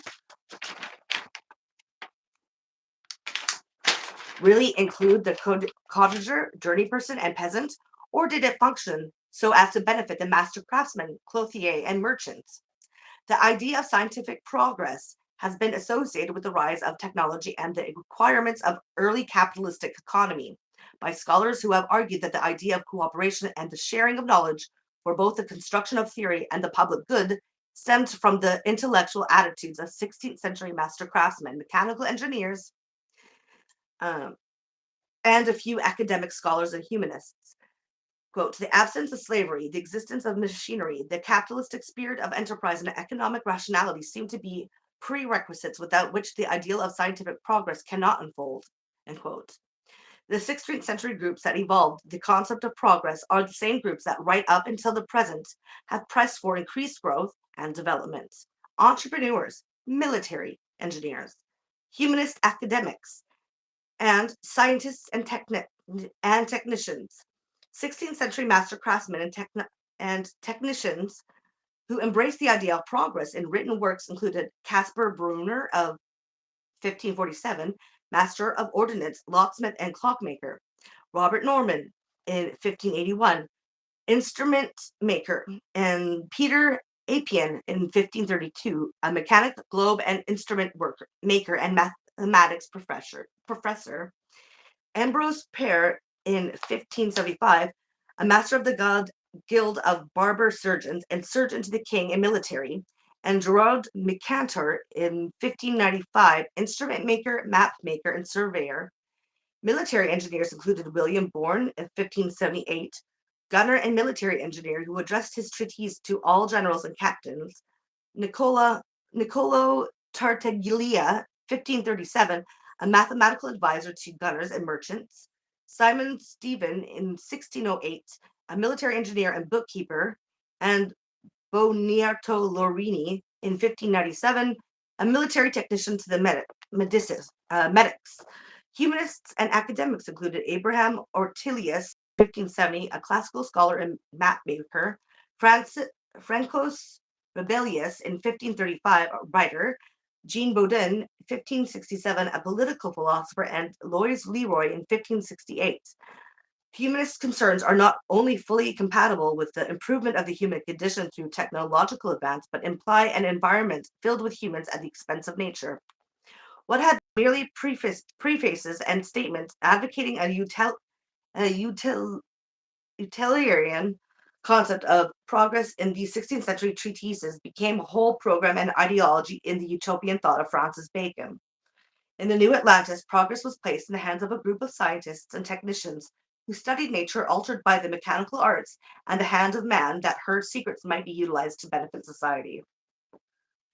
So that's where they all come from when they say about progress. That's why I'm like, progress. Such a liberal concept. But who is being liberated? It's men. Middle class men and capitalists. That's where it stems from. All right, so not done yet. It's interesting because I feel like they don't even try to make necessarily the argument for innovation that it's supposed to, raise people's standard of living. I feel like they're just like, no, it's just, we're just innovating because that's what you do. Yeah, well, because it benefits them. Is just but, no, right, but like they don't even liberates humanity. But when they say humanity, I think they mean them and people like them. Right, and I just feel like a lot of the time they've got us so accustomed to this idea they don't even bother to make the argument anymore. Yeah, I see. Totally. All right. Mechanism, I mean. There we go. Mechanism and the New Atlantis.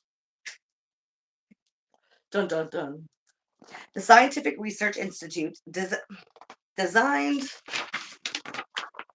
to bring progress to Bensalem, the community of the New Atlantis, was called Solomon's House. The patriarchal character of this utopian society was reinforced by designating the scientists as the fathers of Solomon's House. In the New Atlantis, politics was replaced by scientific administration. No real political process existed in Bensalem. Decisions were made for the good of the whole by the scientists, whose judgment was to be trusted implicitly, for they alone possessed the secrets of nature.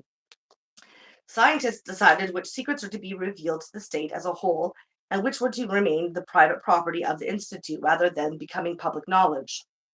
Quote, and this we do also. We have consultations, which of the inventions and experiences which we have discovered shall be published, and which not. And all take an oath of secrecy for the concealing of those which we think fit to keep secret, though some of those we do reveal sometimes to the state and some not. So yeah, the whole advocating, don't give certain information to the public. And this is why I just want to go into this. This is why it's interesting, I find, when I hear people say, listen to the science, right? What they mean when they say that, though, they don't say listen to the science, they say listen to the scientists. They tell you what's going on, and then you can trust in them, which is partly the fault, of a lot of environmentalists, is that they just listen to not the science, they listen to the scientists. A lot of them really advocate green solutions, green capitalism. That actually, if you look at science, really shows their hand that they're just capitalists. And so what you're doing is you're just in.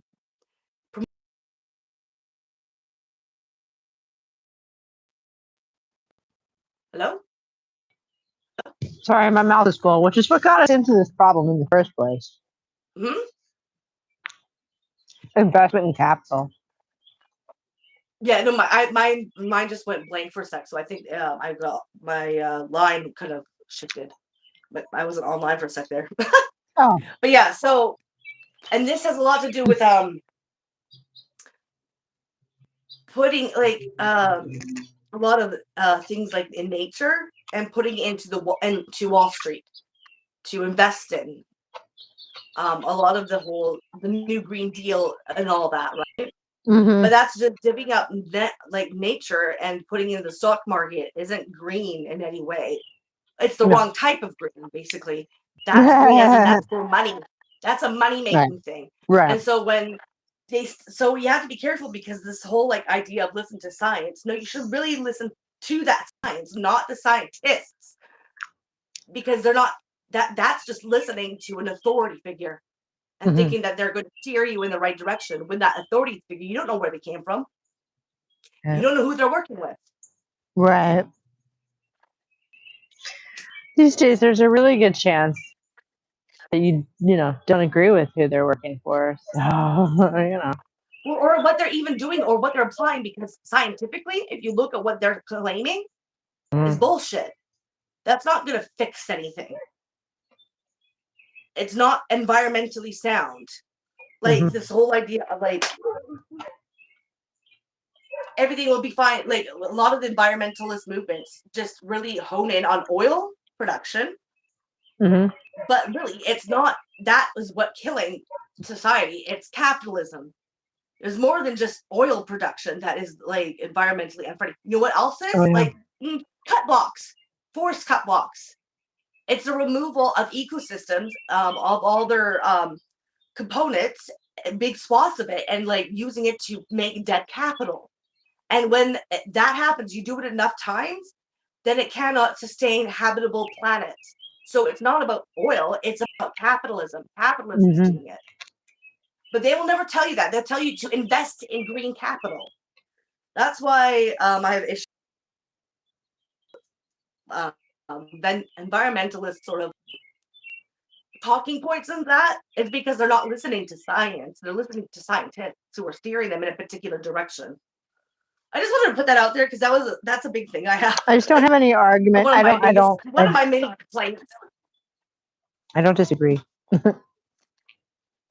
Yeah. But anyways, yeah. So that's that. All right. Let's get to. Where was I?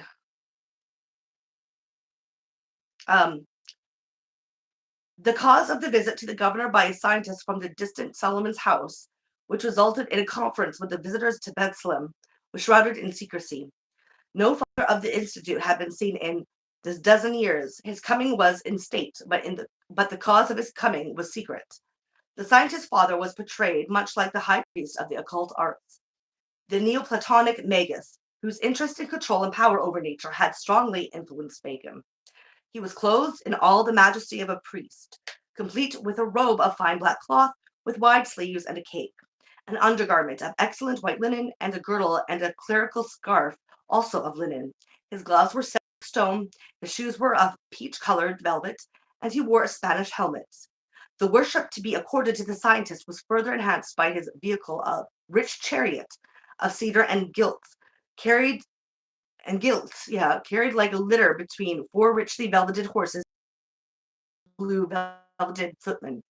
The chariot was decorated with gold sapphires, a golden sun, and a small cherub of gold with wings outspread, and was followed by 15 richly dressed footmen. In front walked two bare-headed men carrying a pastoral staff and a bishop's crosier. Bacon scientists not only looked but behaved like a priest, who had the power of absolving all human misery through science. He had an aspect as if he pitied men. He held up his hand as blessing the people, but in silence. The street was lined with people who, it would seem, were happy, orderly, and completely passive. The street was wonderfully well kept, so that there was never any army which had their men stand in better battle array than the people stood. The windows were not crowded, but everyone stood in them, as if they had been placed.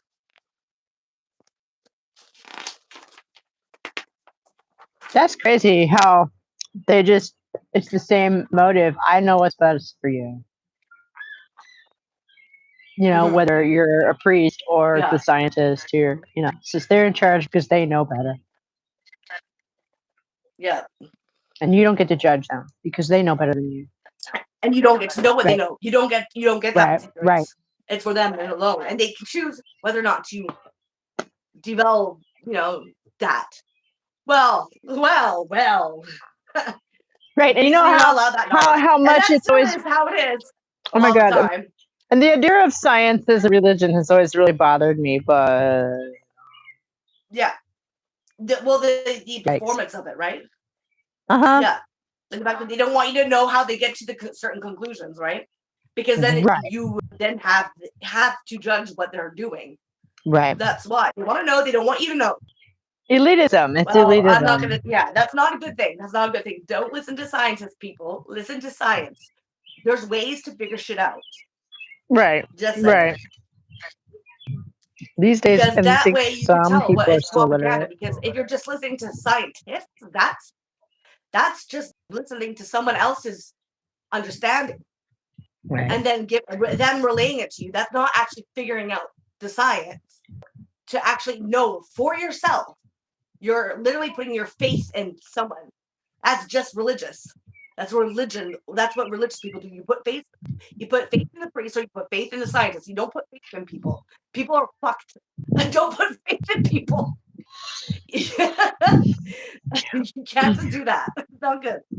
It's all just an appeal to authority. It's the same thing. It's Yeah, so an appeal to bizarre. authority. It's just a way to appeal to authority. Exactly. All right. Bacon's man of science would seem to be a harbinger of many modern research scientists. Critics of science today argue that scientists have become guardians of a body of scientific knowledge, shrouded in the mysteries of highly technical language that can be fully understood only by those who have had a dozen years of training. It is now possible for such scientists to reveal to the public only information they deem relevant. Depending on the scientist's ethics and political viewpoint, such information may or may not serve the public interest. There you go. There you go. She said it. I agree. Solomon's House, long held to be the prototype of a modern research institute, was a forerunner for the mechanistic mode of scientific investigation. See, that name's tweaking me out. Solomon's House? Are you fucking kidding me? Like, you know what that is, don't you? What do you mean? Solomon's. Yeah, well, yeah. If you're doing mechanistic, I'm just saying.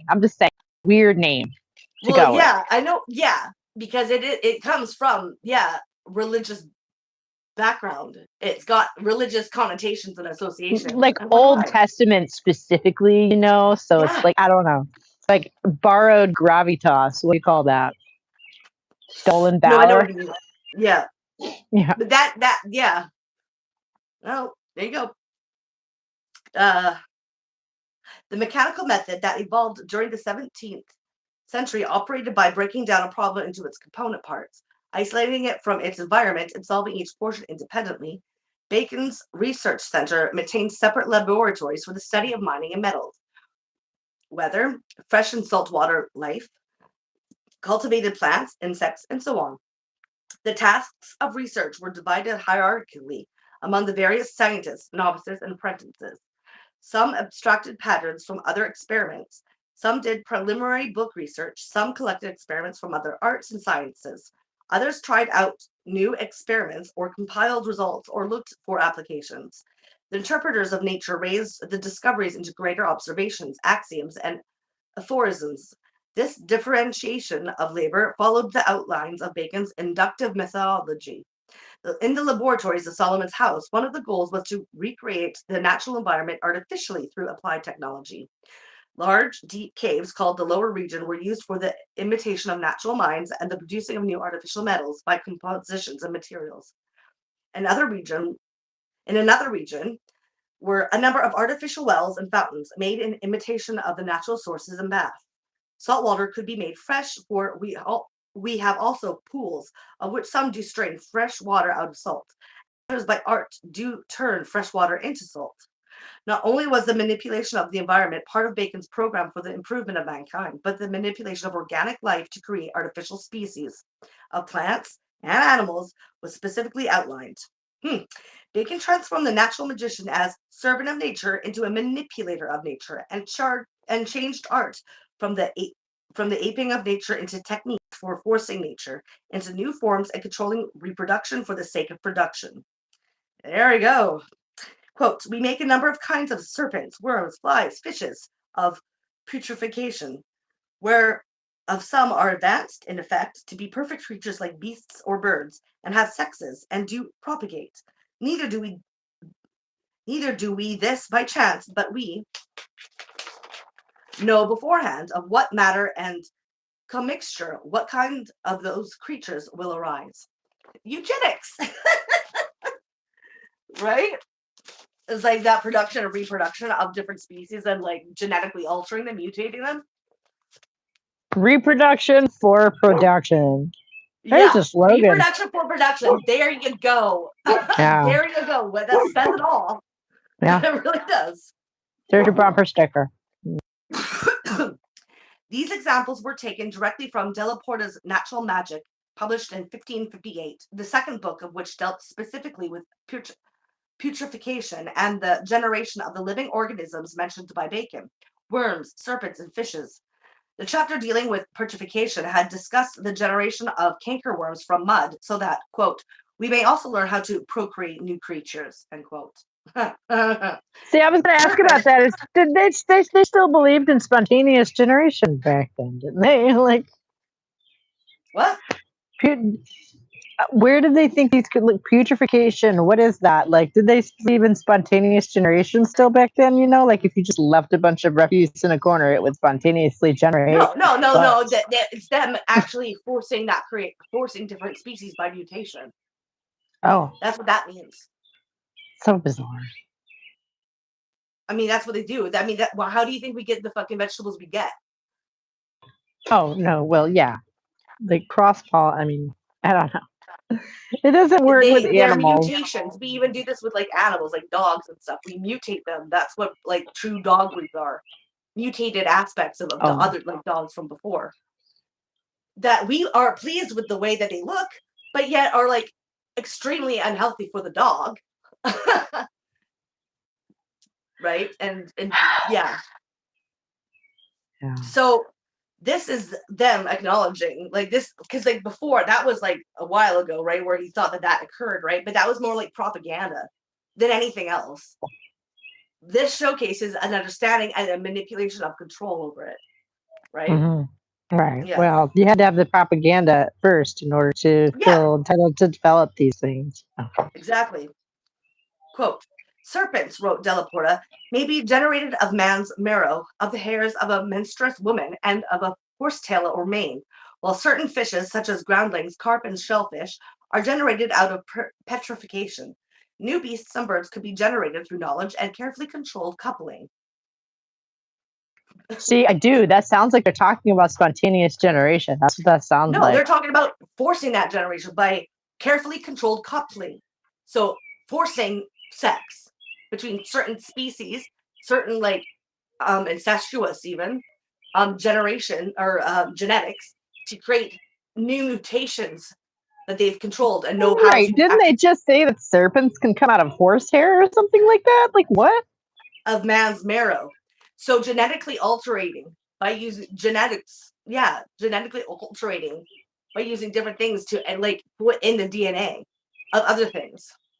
That's like what the hope was. They didn't know about further. DNA. I mean, I don't know. Maybe I misunderstood the text. Like, it sounded to me like they were talking about pulling something from women's menstruation. Like, what? Yeah, DNA from it, and actually like inserting it into other DNA. That's what their hope was, right? I'm not saying it worked. I'm saying that was where the hope was, right?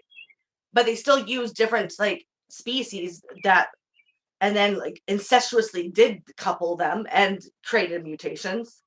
But the hope is to use different things, different portions from different species, genetics, and see what would happen if they coupled them. Ugh, horrifying. Della Porta also set down instructions as to how to produce a new organism in a series of trials. Such creatures, quote, must be of equal pitch. They must have the same reproductive cycle, and one must be equally as lustful as the other, end quote. Furthermore, quote, if any creatures want appetite, we may make them eager in lust, end quote. The New Atlantis had parks and enclosures for beasts and birds where just such experiments were performed. Quote, by art likewise we make them greater or taller than their kind is, and contrariwise dwarf them, and stay their growth. We make them more fruitful and bearing than their kind is, and contrariwise barren and not generative. Also, we make them differ in color, shape, activity, many ways. End quote. See, that's what they're doing. So their hope is it's just a way to control general modifications through breeding different aspects. And this is where eugenics comes from, right? The hope to be able to make certain people, and if certain people get in their way, they hope to sterilize them, right? It's crazy how this is such an old idea. It's like, don't we ever learn? So, No. my God. Well, How much further? The only people that are supposed to know about these things in the first place are people who don't want to learn about fucking anything. They just want power. Mm. So what are they going to learn if that's their goal? Power. Maybe that's what it is. Because it just like at this point, maybe in the 17th century, you could have like hypothesized about shit and like just made it sound super hypothetical, right? But like here in the 21st century, like this shit's been tested out and it's horrible and like. But they don't think it's horrible because it still allows them power. That's the point of this. That's the whole point. Is power as a god, being God. They want to be God. Right. Anyways, okay. So where was I? Here. The scientists of Solomon's house not only produced new forms of birds and beasts, but they also altered and created new species of herbs and plants. Quote, we have also means to make divers plants rise by mixtures of earths without seeds, and likewise to make divers new plants differing from the vulgar, and to make one tree or plant turn into another. See how like the control of actual agriculture with like creating species that don't seed, so they can have control over what gets produced. Yeah. Seedless varieties. Genetic modification, GMO. There you go. Where it begun. Quote, we have also large and various orchards and gardens wherein we do not so much respect beauty as variety of ground or soil, proper for diverse trees and herbs, and we make by art in the same orchards and gardens trees and flowers to come earlier or later than their seasons, and to come up and bear more speedily than their natural course they do. We make them by art greater, much than their nature, and their fruit greater and sweeter and of differing taste, smell, color, and figure from their nature, end quote. Della Porta had, again, given numerous examples of changing the colors and tastes of plants. A white vine could be turned into a black one. Purple roses and violets could become white, and sweet almonds and pomegranates sour. Woo-hoo. See, and this is where I find like there's an ethical line here somewhere, right? Because like we all agree that eugenics on humans is bad. We both agree on that anyway. So we're gonna leave that as established. And then like pugs are just like an example of just like cruelty in animal husbandry, right? Because those poor things can't breathe. Yeah, like, not just pugs, a lot of different breeds of dogs. Oh yeah, I'm just using them as an example. Because they've been mutated but through incestuous coupling. Right. Or hip dysplasia or whatever else, a lot of purebred ones are, prone to weird diseases. I decrete this to plants because they're not natural. And so, and what they're trying to mutate for power, then all that they're really caring about, what they care about is whether or not it control agricultural yields. They don't, why? They shouldn't have that power. We shouldn't be doing that. Period. Because it's not even for the good of people, it's for control. Okay. And it naturally, if there's a natural limit to how much is yield, that actually goes into this sort of natural limit of people and the reproduction and growth of people. We shouldn't be forcing growth on people like that either. Okay. Because then if there's too many people and then we take over all the space, then we take over all the resources, it becomes an inhabitable planet. And we all kill everything, not just us. But if that was left alone, then it would not unnaturally grow past that limit. Human race, like that's what I think about too. When I keep hearing these fucking people speak about, the birth decline. Well, maybe we should be declining. People are not wanting to breed for a reason.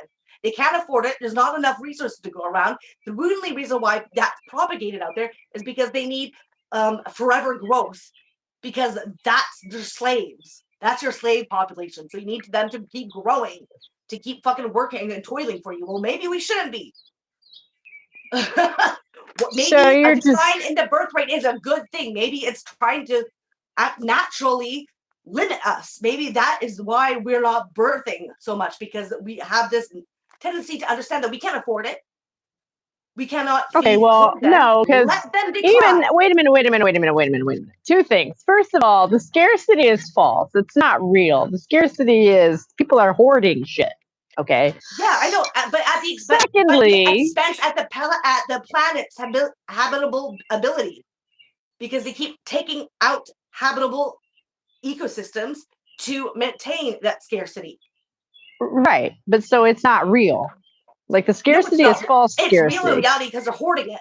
And right, but so secondly, it's like when if you are a wealthy and well-educated woman, you also have fewer children. Just statistically. Yeah. So poor women tend to have more children. Like I wish it worked that way.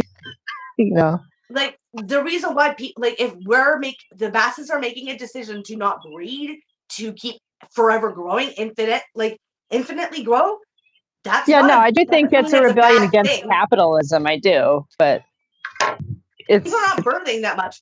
Then let it decline. Why does it matter? Why do we need infinite growth? Why do we need that's crazy. There's no and reason it's not for sustainable anyway. Like obviously the infinite growth of population is not sustainable anyway. But I don't know if I would go so far as to say that all agricultural innovation is ultimately bad. I'm not sure I can follow you there. The people that are the ones that controlling that mechanism are doing it for power, and that's the people who have control. Right. Because doing anything for power is bad. And that's all that it's done for, though. Because that's the state of the society and culture of capitalism. So it's bad because it's done in the goal isn't for improvement. It's for other reasons. It's for power. It's to maintain power. That's why you don't get seeds. It's because they want the only ability for people to actually grow things are the ones that have the control. No one else. You don't want them to be able to be, be able to rely on their own subsistence. That's what I mean. Like there are just certain. I mean, I can't. I just don't believe that everyone who's ever make any kind of an agricultural innovation to improve yield or whatever was doing it just for power and not to feed people. Like, well, really? I don't think. Yeah, I don't think everybody who goes into agriculture does it because they think it's going to bring them power. Like that's a bit. Okay, but which corporation then? Which corporation would have kindness in their heart and not about? Like I'm not talking about corporations. We're talking about all of historical agriculture. Okay. Yeah. At the moment, we're in the 17th century. Ever since the start of this mechanism, like the ability, that's when we learned how to do that. And since the beginning, right here shows that it's for power. So it could be used for hobbyists.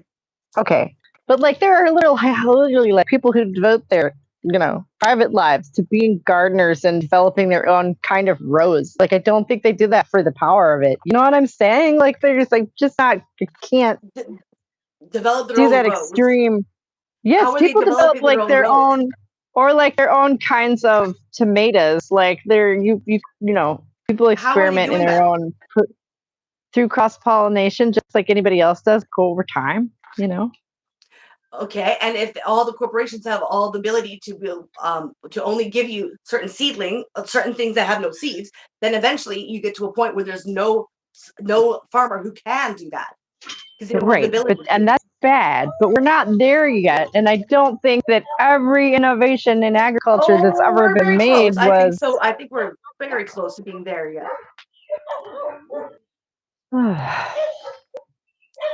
How many farmers markets out there, comparatively to what you get at people going there, than what you would go to, say, a grocery store? There's a big difference of people and supply comparatively to a small farmer that it's so insignificant, and eventually they will be run out. That's what they're doing right now with AI data centers. No, They're but taking up you're everyone's farmland changing the too. focus of what you're saying now, because you were saying that innovation in agriculture is uniformly bad. And I'm just not Yeah, sure I but can farmers follow aren't you doing there, and it that's for all I'm agricultural saying. reasons. When you say agriculture, we're talking about a big business. I wasn't, no. I Okay, well, when mean I say farming. agriculture, I mean big business. Agriculture Okay, as but in I like meant business, farming in not general. farming. I meant the growing of food, the sowing and reaping of foodstuffs. That in general is what we were talking about, I thought, because that's Well, what generally Bacon was speaking, talking it's about. much more big business orientated. We're not talking about the small farm. And if you're not talking about small farmers, they are so insignificant. They don't have it. Like eventually, they're just gonna die out. Okay.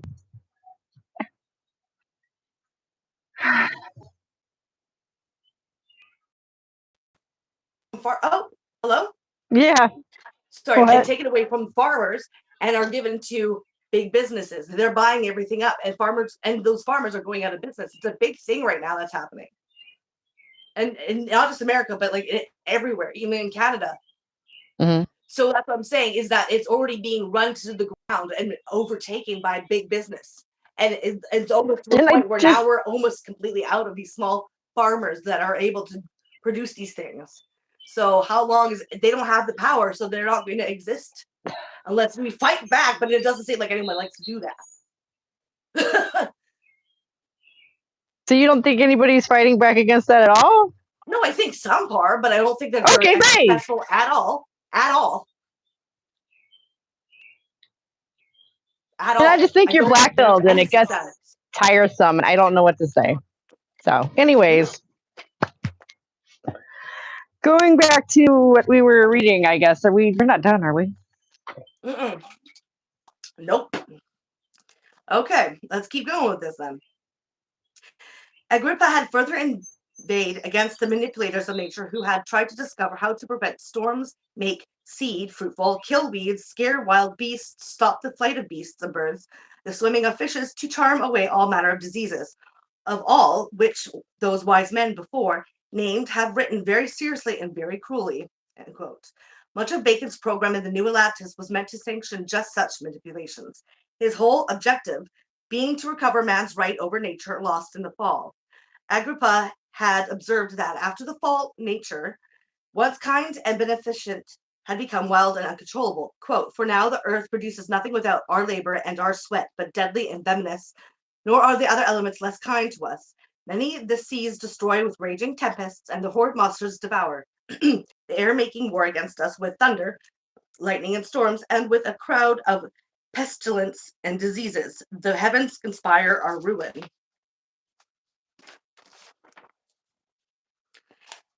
In order to control the ravages of wild, tempestuous nature, Bacon set as one of the objectives of Solomon's House the artificial control of the weather and its concomitant monsters and pestilences.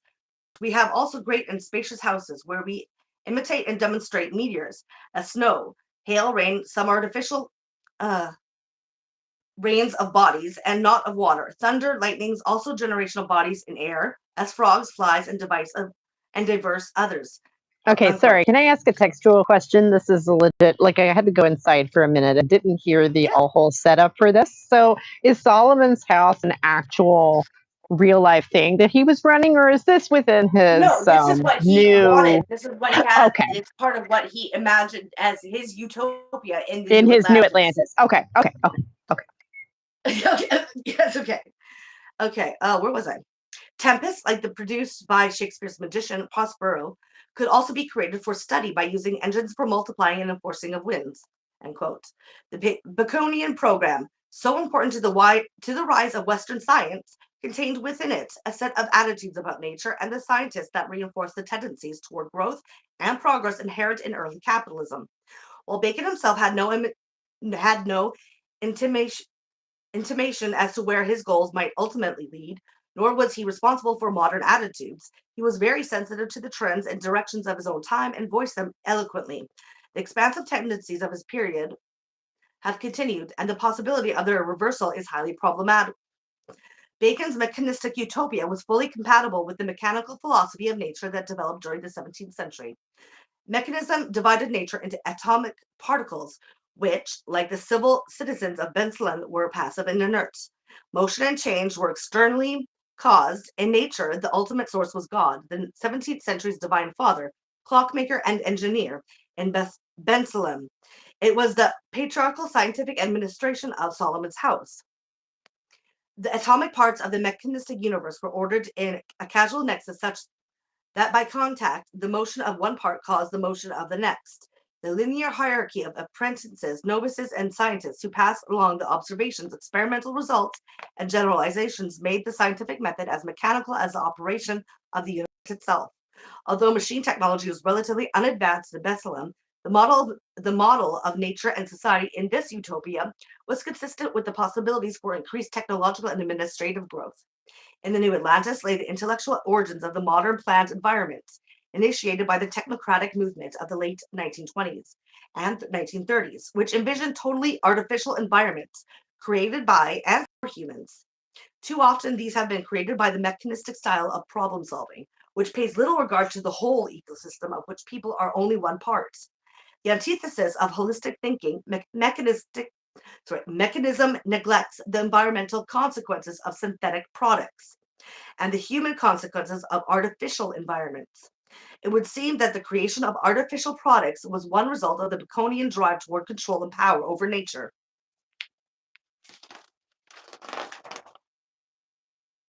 In which, quote, the end of our foundation is the knowledge of causes and secret motions of things, and the enlarging of the bounds of human empire, to the effecting of all things possible, end quote.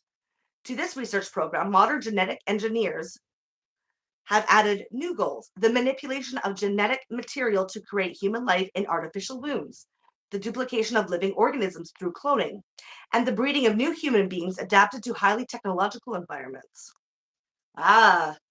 It all comes back around.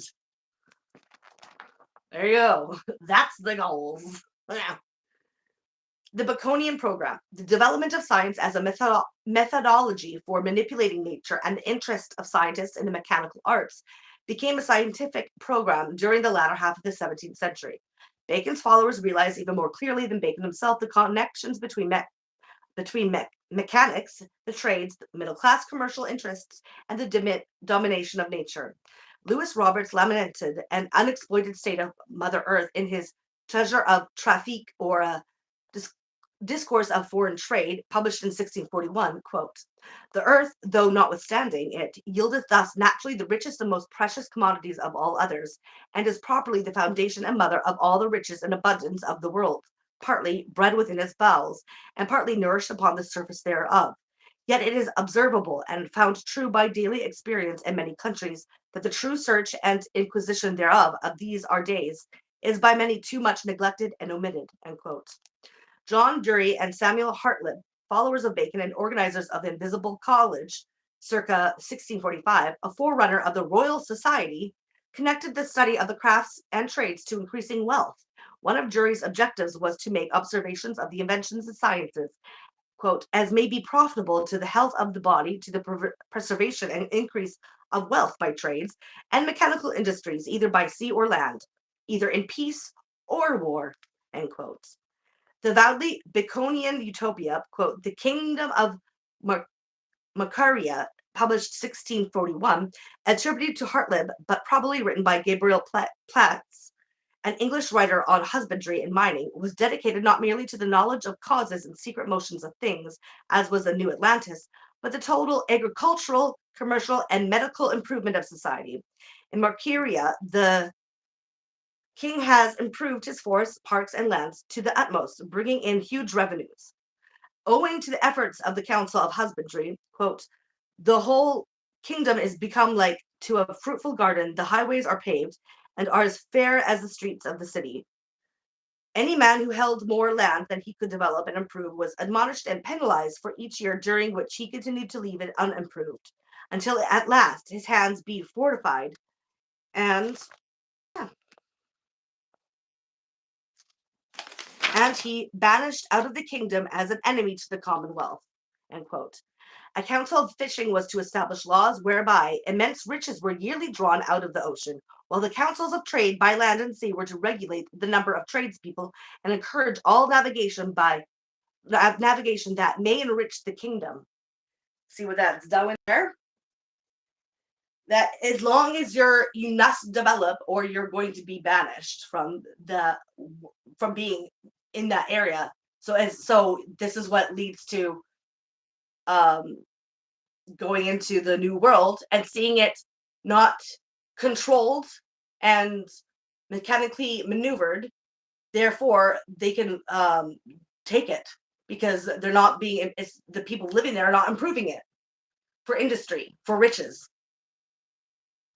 Yeah, it sure is a shame that all of those beautiful, landscapes are not been cut down and leveled in order to be crunched up and served back out so they can sell them to people. It is so sad. Yeah. Yeah. So yeah, that's why there's no really like the nature reserves and all this, right?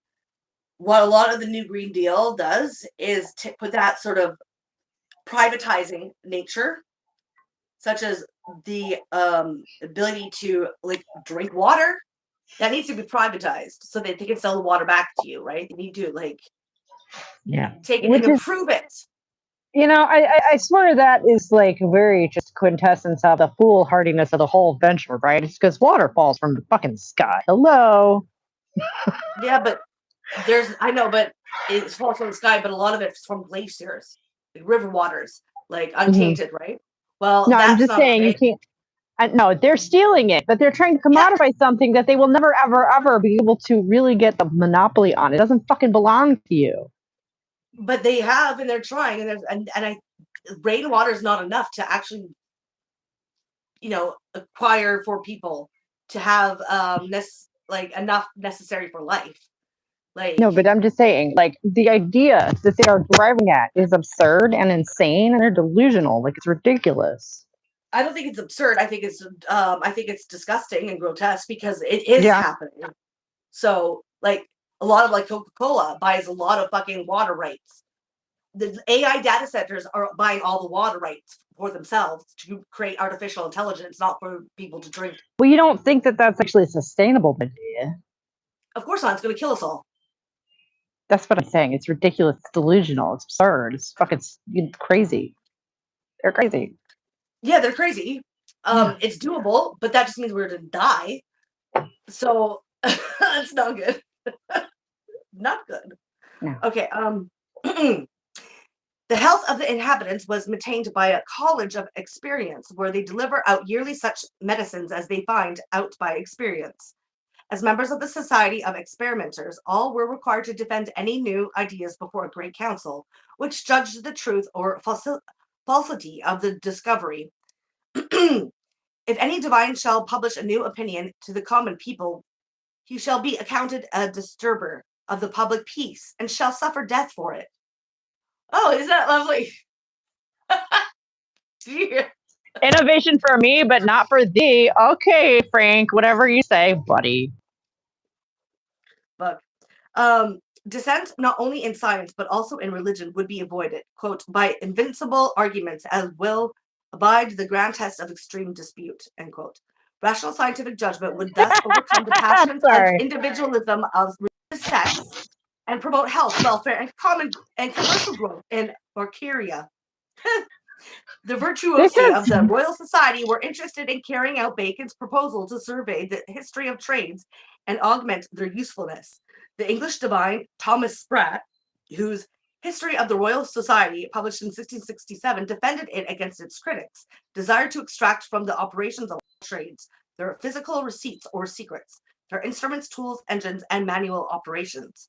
He extolled our chief and most wealthy merchants and citizens who had added their industrious, punctual, and active genius to the quiet, sedentary, and reserved temper of men of learning. End quote. Human dominion over nature, an integral element of the Baconian program, was to be achieved through the experimental disclosure of nature's secrets.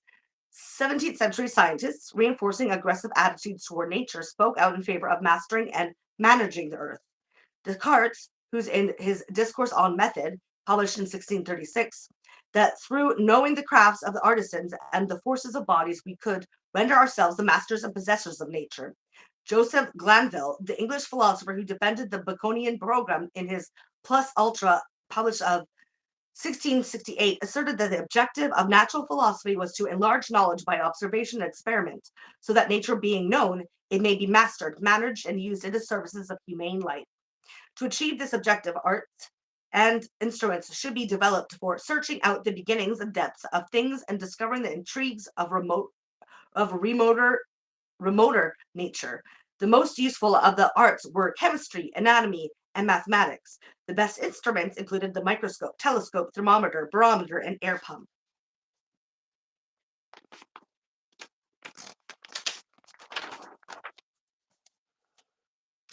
The harshness of Bacon's language was captured in Glanville's descriptions of the methods of studying nature. Bacon had advocated the dissection of nature in order to force it to reveal its secrets. For Glanville, anatomy, quote, most useful in human life, tended mightily to the evisceration of nature and disclosure of the springs of its motion, end quote. In searching out the secrets of nature, nothing was more helpful than the microscope, for, quote, the secrets of nature are not in the greater masses, but in those little threads and springs which are too subtle for the grossness of our unhelped senses, end quote. According to Glanville, Robert Boyle's experimental philosophy had advanced, quote, the empire of man over inferior creatures by taking seriously those things which have been found out by illiterate tradesmen and by developing the dexterity of hand proper to artificers, end quote. Glanville advocated chemistry as one of the most useful arts for, quote, by the violence of its artful fires it is made to confess those Latin parts, which upon less provocation it would not disclose, end quote. By chemical techniques, quote, nature is unwound and resolved into the minute rudiments of its composition, end quote. In his experimental essays, published in 1661, Boyle distinguished between merely knowing as opposed to dominating nature in thinly veiled sexual metaphor. Quote, I shall here briefly represent to you that there are two very distinct ends that men may propound to themselves in studying natural philosophy.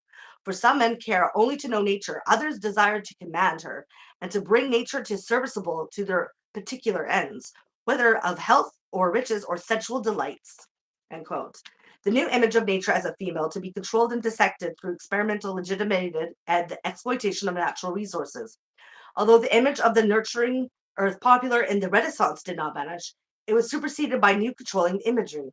The constraints against penetration associated with the Earth Mother image were transformed into sanctions for denudation.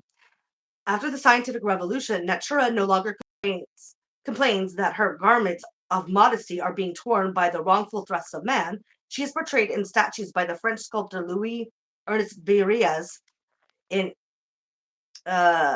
coyly removing her own veil and exposing herself to science. Ooh, we go. Come here. There we go. Where was it? Oh, now I will. Okay, yeah, here we go. From an active teacher and parent, she has become a mindless, submissive body. Not only did this new image function as a sanction, but the new conceptual framework of the scientific revolution mechanism carried with it norms quite different from the norms of organism. The new mechanical order and its associated values of power and control would mandate the death of nature.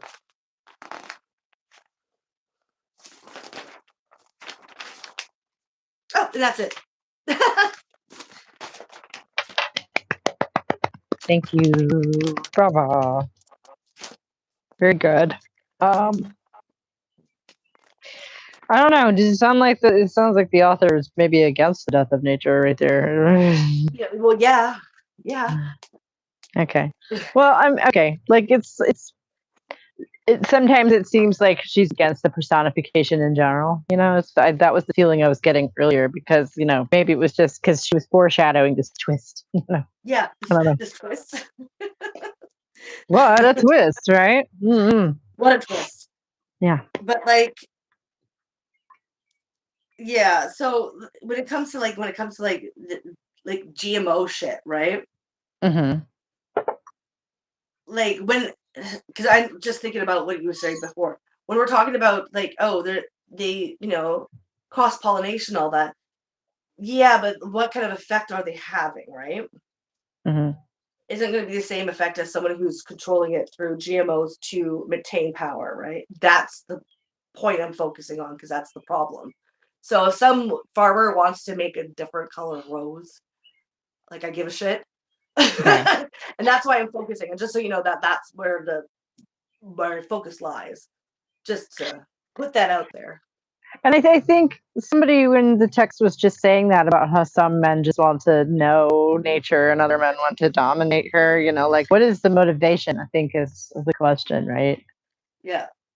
Then that would be power. And God-like power. Feeling like God. To being God. Right. To get themselves in God. And I guess my question is like, do you think that trying to improve like yield or color or whatever, like tinkering with it is always like because you're trying to get more power, or is it, is there ever? Well, what's the point? What would be the point? Like, if what are you selling it? Are you trying to improve human? Like, are you trying to so that it yields more and is more nutrient? Like, it would depend on what you're doing it for. Obviously, Okay. the people that actually have any sway in how it's going to go overall in the big scheme of things are doing it for power. So of course I'm going to be against that. What would I don't see why even bother controlling with cross pollination? Why are you trying to make a new color? Because some people are interested in that kind of thing. Okay, but then what? But then why? If you're like, okay, that's fine. But the thing is, if you're still doing it, you're wasting your fucking time. Considering there's things that are like going to be fucking like are over, should be taken priority. I mean, I think it's just good to just improve farming. Okay, but does color changing improve anything? No, I'm just no, but like I mean, but so hypothetically, it's possible to have good motives. I'm just asking, like, if you think hypothetically, of course, it's possible to have good motives. I don't think if that's your motive, just changing color or whatever for no reason, just because you like it.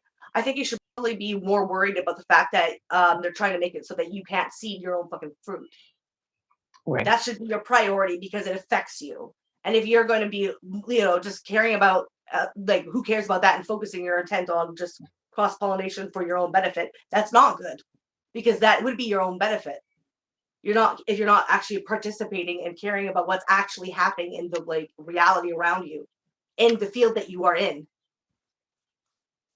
But that is a very individual based answer, right? So I just don't really care to see the motives because it isn't going to affect much of anything. What does affect it are big agricultural corporations and scientists that work for them.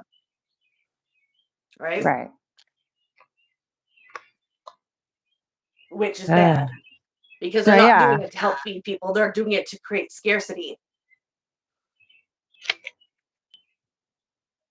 Right. So it's just total perversion of the whole idea, really, of innovation in the first place, right?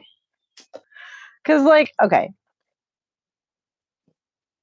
if we wanted to guarantee every person on Earth this basic level of standard of living, like you need innovation in order to try and achieve that, don't you? To an extent, I don't think that it's not possible to feed everyone already. Like you said, there's a scarcity, but that is a forced scarcity, right? So do you need to improve it or do you just need to take it out of the hands of people who are trying to manipulate it? because I don't think that you need to try to even improve it. I think you just need to be able to have that be free from the clutches of people of these corporations. And if they didn't control it, there wouldn't be a scarcity anyways right now. Right. Not to get tricksy, but I think we may have actually reached a wall where that is the next improvement that has to be made. Is to take it out of the hands of the people who, Yeah, because that would be an improvement. Right.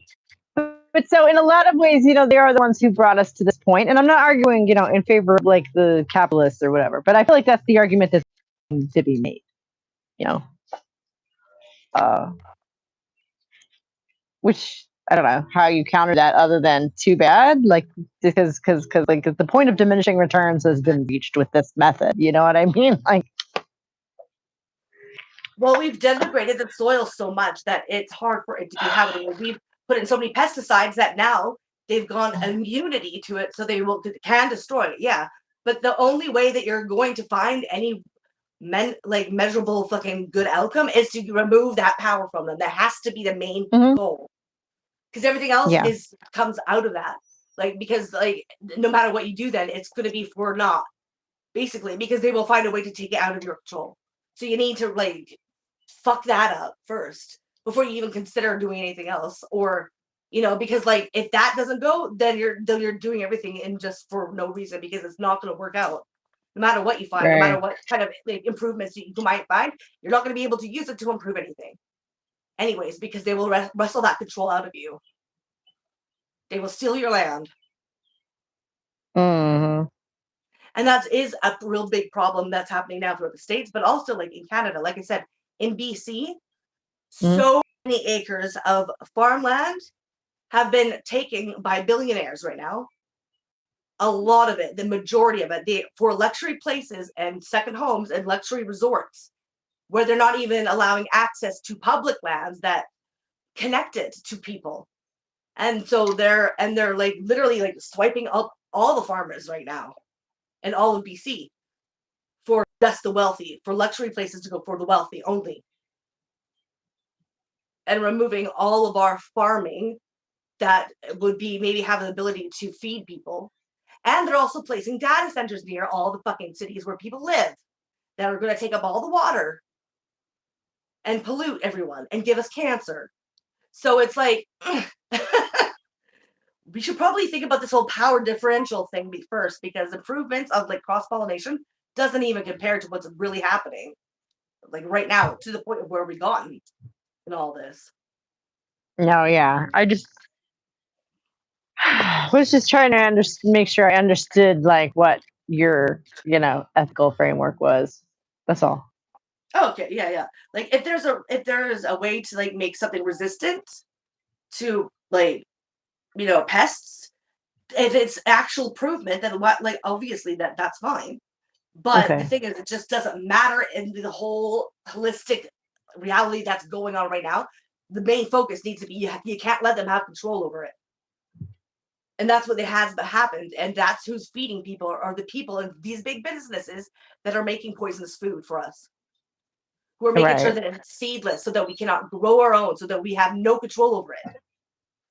They're making 3D printed meats from fucking stem cells and feeding and trying to tell us that meat is good for us. And they don't have to tell us which ones are the 3D printed laser fucking meat stem cell shit. Beyond Beef or whatever. Like Campbell's is literally doing that for their soups. If you didn't know, they were found out. Yeah. They're using. So what you're not eating meat, you're eating stem cells, 3D printed stem cells. That's for us. They get the beef. They've taken all the farmland. They get the beef. We get 3D printed stem cells to live off of. That's where we've gone. That's scary. That's gross. It's not for and that's obviously people. So, no, that's people accepting, the false scarcity. I guess obviously, because that's how the only reason you would get people to agree to that kind of thing is because they're like, oh, because raising real cows is like bad for the environment or some shit. They're not asking people. They're trying to do it they're doing it secretly and behind the scenes through the government without them acknowledging it or giving any fucking they're not trying to get people to know that that's what they're doing. They're trying to write things into law so they don't have, and they're trying to get it so that's not labeled, so you don't know that it's happening. You're just gonna have. There's to be always a dealing with it anyway. justification, though. There's always a justification, though. You know how these people explain these things to themselves. I guess I don't. I don't think they have to. I think they know what they're doing. Like they're not. They're doing it, and they're saying because we are gods, we're like gods, we're more intellectually superior, and these plebs are just fucking our servants, and they are just as fucking significant as an ant. That's how they're justifying it. It's because they see us as insects, and that they have dominion over it because they are more like gods. They are just supremacists. That's what they are. They're just supremacists.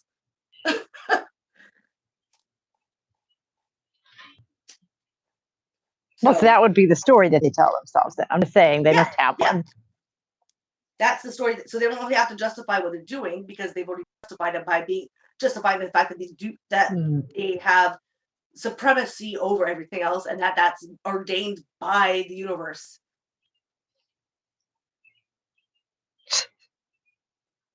If that makes sense, you know what I mean? No, yeah. I love how we've been sort of skirting this idea of like science versus religion this whole time. What do you mean? Well, because the justification for the innovation, the justification for the power grab, always seems to come back to like, and he was dressing up his scientists like priests, Yeah. And it always seems to come back to this justification of, I know better and I'm not gonna, and I don't need to explain to you why. Yeah. Yeah. He literally called this at Solomon's house, this fucking like scientific sort of bourgeois entities and how the system should work. Yeah, Solomon's house. It's the house of Solomon or whatever. Right, yeah, with this Old Testament reference for the place. I don't know what else is. Right, it is, and it occurs like, the Solomon's temple was supposedly in the place where the Dome of the Rock is now, and it's like the place that they were fighting over during the Crusades. Like, this is very weighty symbolism that he's throwing around here for a scientist, and you're just like, why? Because religion is a way to propagate to the people. Science is also a way that they could propagate to the people. Well, see, here's the thing about science, that it shouldn't need that shit, okay? Because it's supposed to work. The thing about that is you shouldn't need to justify what you're doing by saying that God told you to if it works. Well, the That's reason why supposed to be the advantage that science has. The science that they're doing or what they could do isn't the science that they're doing. The science that they're doing is for them and them alone, and that's why. Mm-hmm. So you need to only believe that part of that science like is an improvement, but that's not true.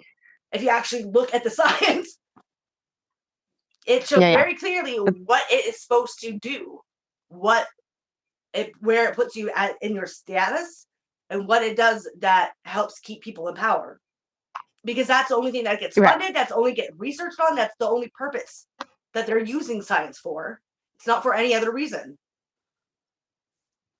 But we can't let people know that, so they have to make it almost like a propagation of it.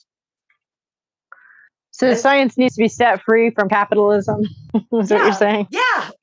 That's simply, that would be great. That would be great. Yeah. I'll agree with that. Yeah. Like, I'm very, like, objective materialist, yes, but I'm anti-capitalist. So, mechanical philosophy in the science is part of the mechanical part is the philosophy of capitalist use of the science. We should disassociate from that part and just be objective with it. And because what they're doing, they're using these aspects of how science works, but through a mechanical theory lens of machines and the control of the machine. And like that's the propaganda aspect of it that they use for capitalism and capitalist wealth, not for like Right, and it's anything just else. like the enforced bias that they come at it with. Yes, exactly. Yeah. And I think that's the difference between like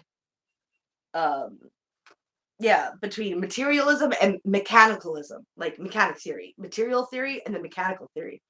The material theory is just working with objective material. Mechanical theory is where you're looking at it as you are God and you are working, creating machinery and forcing and the hidden secrets, disaboweling and like penetrating into like that's mechanical theory. Oh God. Sort And of it like just makes intertwined me with it. think that it would be so nice, the world would be such a different place if women had had like an equal say in culture up to this point, you know, like if women had an equal say over like the philosophy of the 17th century, we wouldn't be going around saying this ridiculous shit No, but at this point, I about have to say a lot of penetrating women the earth and all would be this shit. Oh really my God. hard to disassociate themselves now from using that theory, that which actually helps to No, I destroy know. them, I know. which I is know. I know. sad, I know. which is I know. very sad.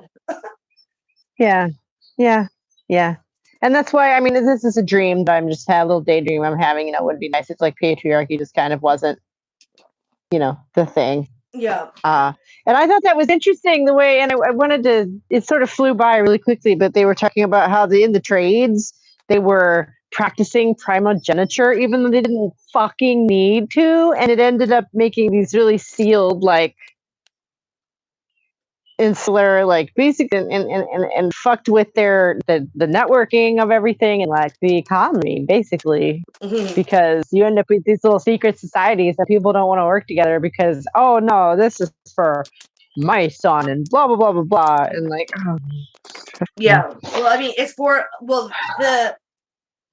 it is for a control because of making sure that it doesn't leave like the understanding of what they're doing leaves their little circle of wealthy fuckers.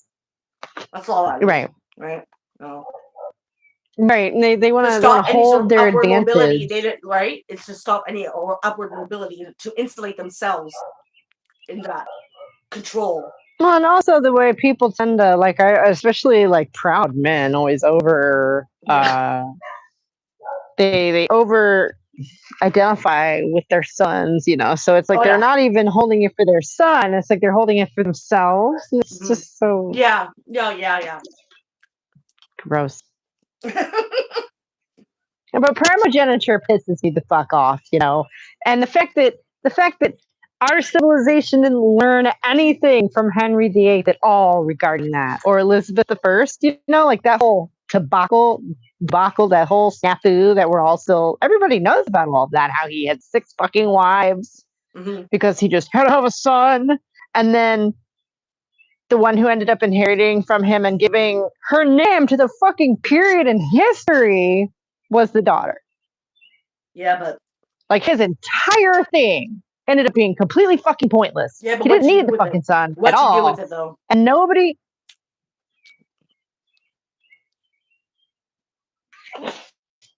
Fuck Elizabeth. Sorry, but What do you mean? What do you mean? Fuck Elizabeth. Why?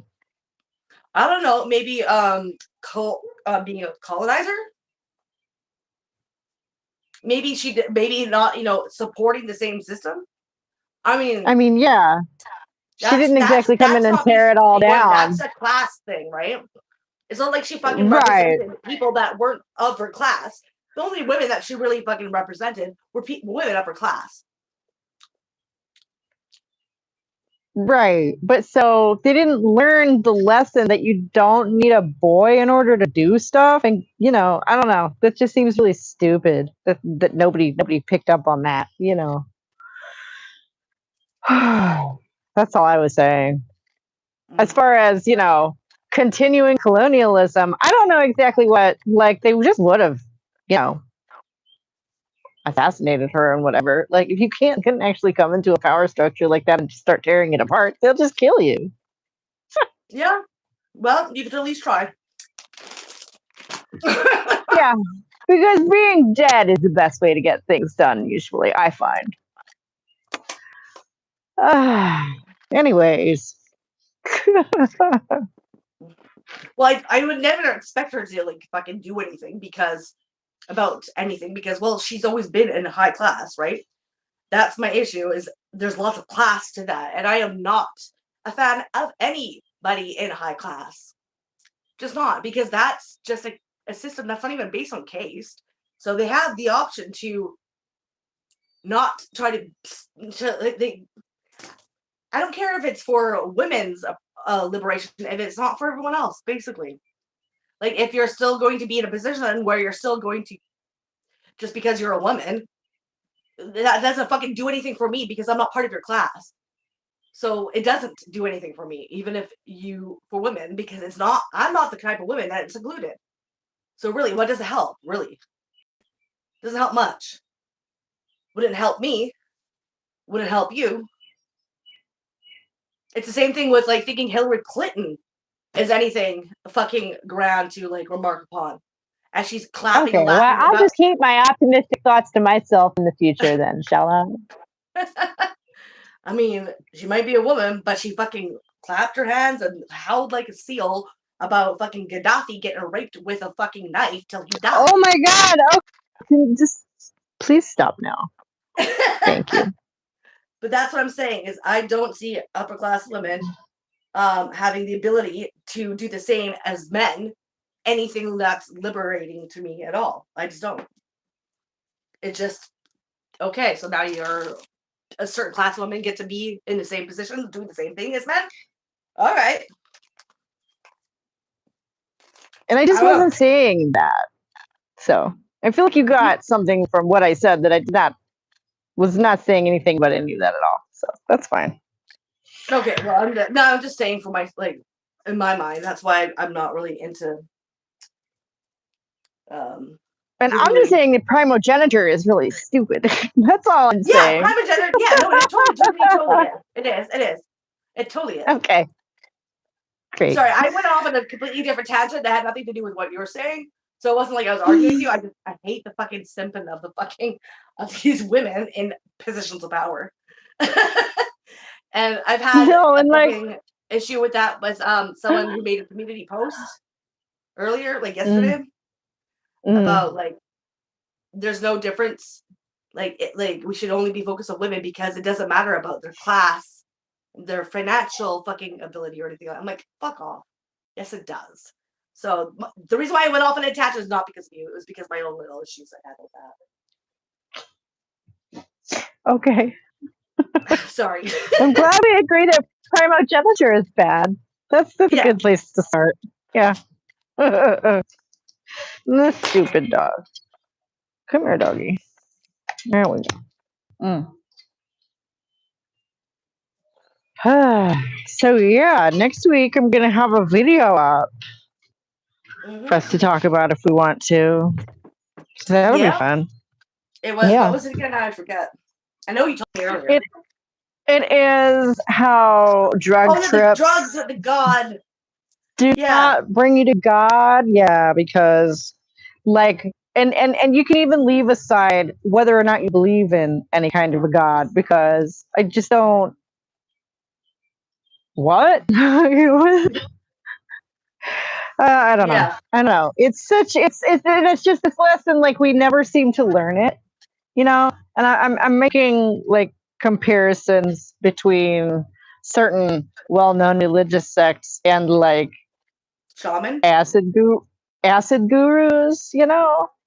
Because for some reason nobody takes hippies seriously, but then on the other hand, you have, you know, certain other kinds of religious leaders who are like, no, the DMT is gonna blow your mind, and you're like, this is the same shit though.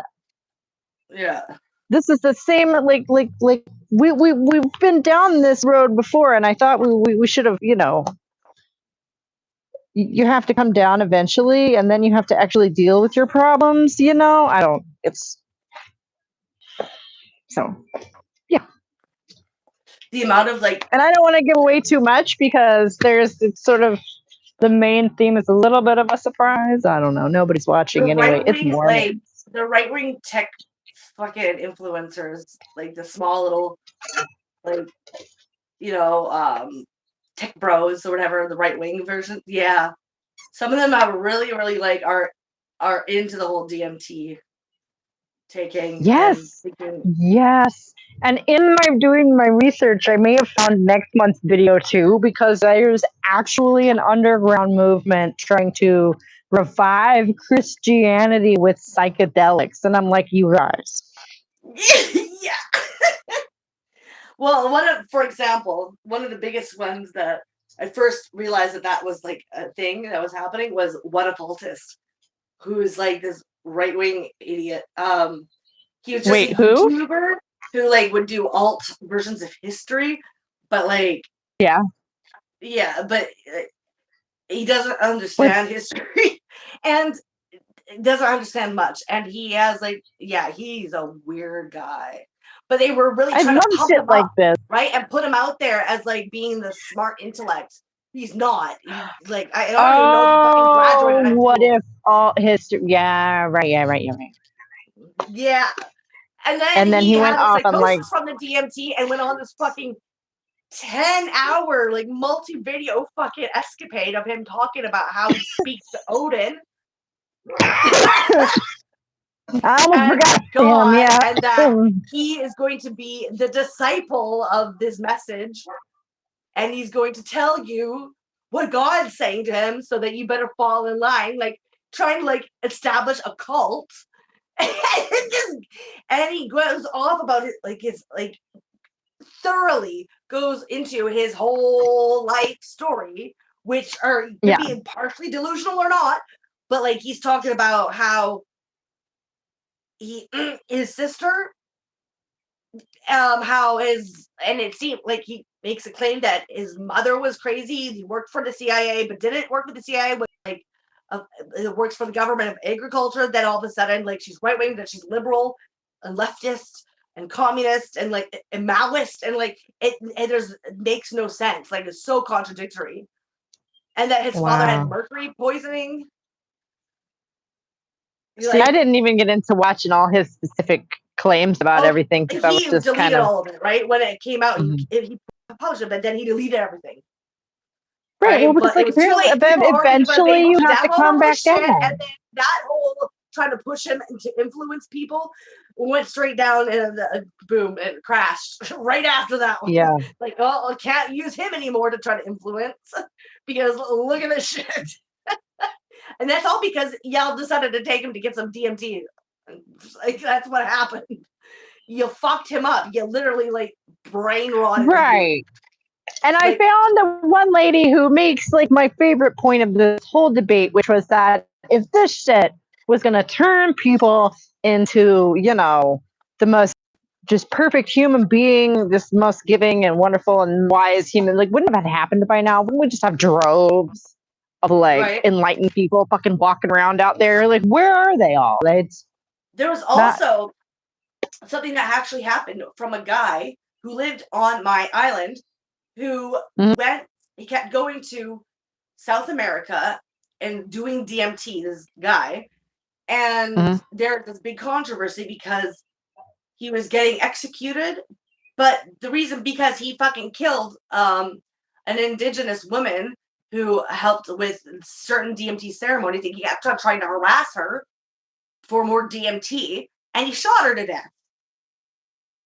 And now they're trying to make the claim that he would never do that. No, I'm like, sorry, they're gonna have to just abide by the laws, and he's gonna have to go with whatever, because guess what? Your fucking boy, your never would do this boy is a DMT junkie. Well, he would never do this. Why? Because he's enlightened, like those people in jail. He just never would, because he's just a good boy. He's just a good boy. He would never kill anyone. That never happened. And so they killed him. So the indigenous tribe killed him after he murdered the fucking the spirit, their own like spiritual leader and chief, which was woman, and he shot her to death. Yeah, well, you know what? No, there shouldn't be an investigation into what happened. Fucking, he shouldn't have been there in the first place. He shouldn't have been fucking exploiting these people. Right, like you're not entitled to experience their indigenous spirituality anyway, my dude. Like in the Exactly. first place. You don't have What the the like fuck? God-given right to do this. And he fucked around and found out. Hmm. Boo-hoo. Let's not fucking go over and like what? Just, like you're basically trying to like get it frenzied. The whole documentary thing was trying to build up like almost like a frenzy to attack this indigenous tribe. They've got their own fucking problems. Leave them alone.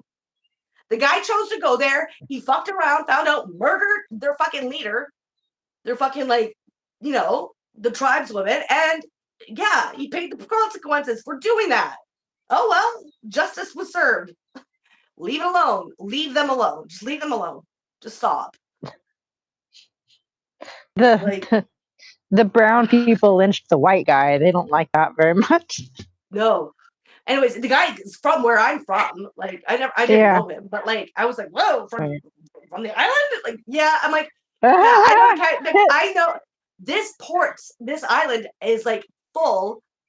We're a port city, right? A lot of their cities are port cities. Mhm. There's a lot of drug trafficking. There's a lot of gang violence here.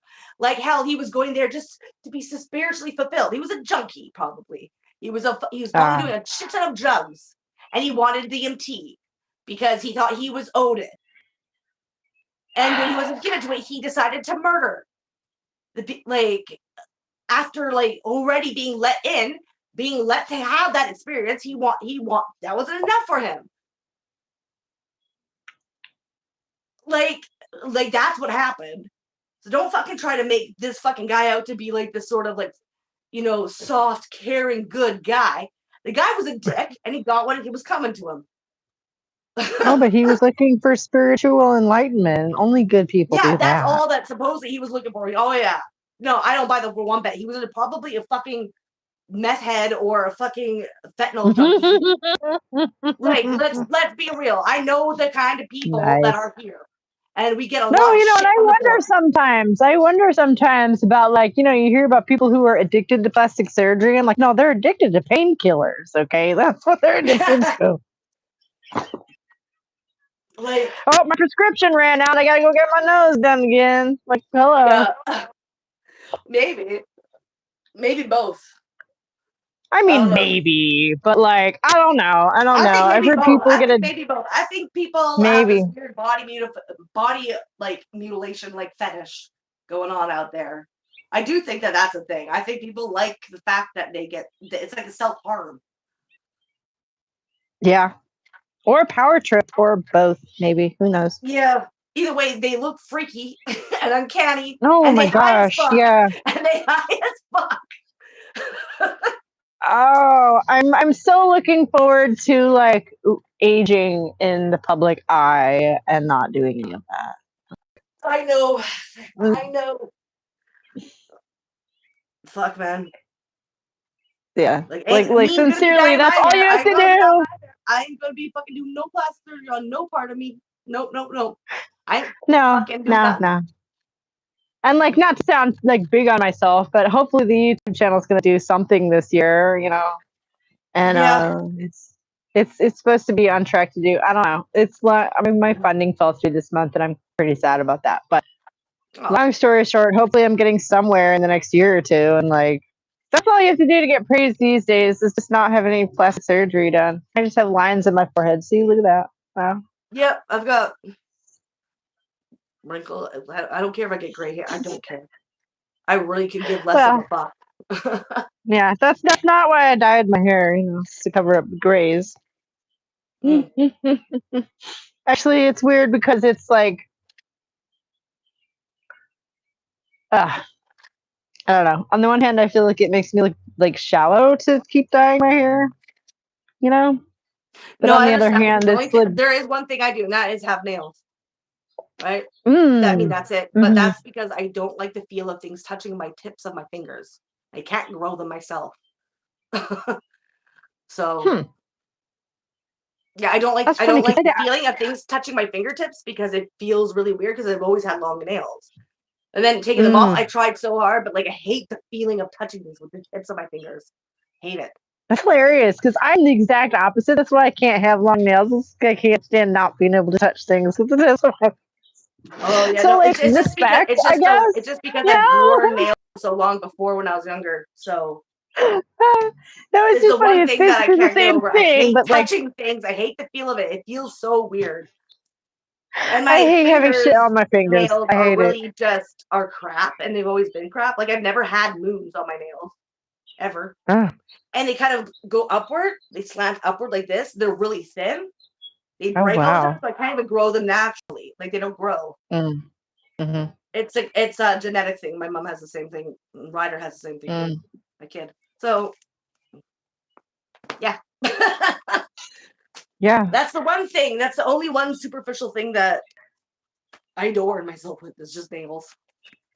Well, you know, I and also like like I to don't read know. with them because I also like to read because I do this a lot because like especially when I'm actually reading to you out loud, it keeps me being able to like not um skip a line because I'm reading so I'm trying to keep up with me reading and then I trip over my Yeah. words sometimes. So it's easy for me to be more careful when I'm trying to do that when I'm trying to read out loud, right? Because you're just not used to it, right? If you're reading in your head, you can go way faster, right? So it Right. helps to, you know, make it so that you can follow along with how fast my brain's trying to work. Anyways, Well, yeah. you know, it's one of those things where like everybody, I think, you know, like how are we? What are we, Puritans? You know, like you're allowed to have fun, right? Come on. Well, I don't find it fun. I find it really annoying to keep up with, actually. I really wish I could grow my own nails. You To be know, perfectly that's legit honest. too. I wish that my hair didn't come in bright orange sometimes, even though everyone's like, oh, it's so beautiful. It's like, yeah, whatever. It's like having enormous, like, size F breasts. People assume shit about you. People literally treat me differently. Like, I don't. It's so horrible, but what are you going to do? Yeah, I don't know. Well, I think I look stupid with my nails because they're so elaborate a lot of the times, and I'm not. Mm, I never wear makeup. I never wear anything like for like with clothing. Like I'm very like so it looks kind of silly comparably, right? With everything else, it doesn't go together. So it actually makes me look stupider. But whatever. aw.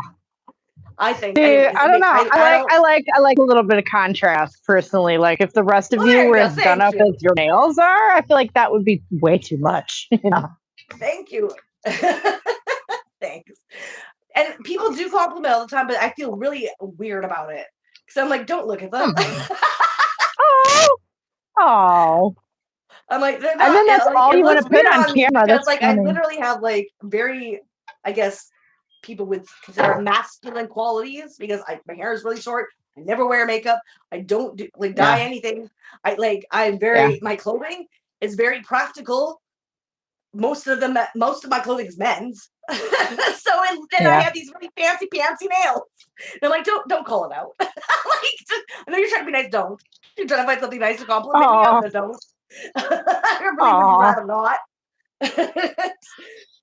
You know, it's nice to have something that you can express yourself with, I guess. I mean, is that what it is? Otherwise, you just have No, long it's and like, because I don't like to feel my fingertips. right. But so then, I mean, you don't have to have them super fancy decorated. Well, I You know, you mean, do that because they're they're just pretty, black right right? now. They're just black right now. Oh, okay. Oh, But okay. see, I if wasn't I'm looking doing too close something because I don't. here, usually they're fancier because I'm showing my my nails. Oh, okay. Okay. But so Well, that's when they you get a know, little bit more fancy. But like they're not really fancy. They're just black nails. I mean, God forbid you don't adhere to the standard personality type that you look like you would fit into. You know, how dare you have I know. anything How dare unique I? about you?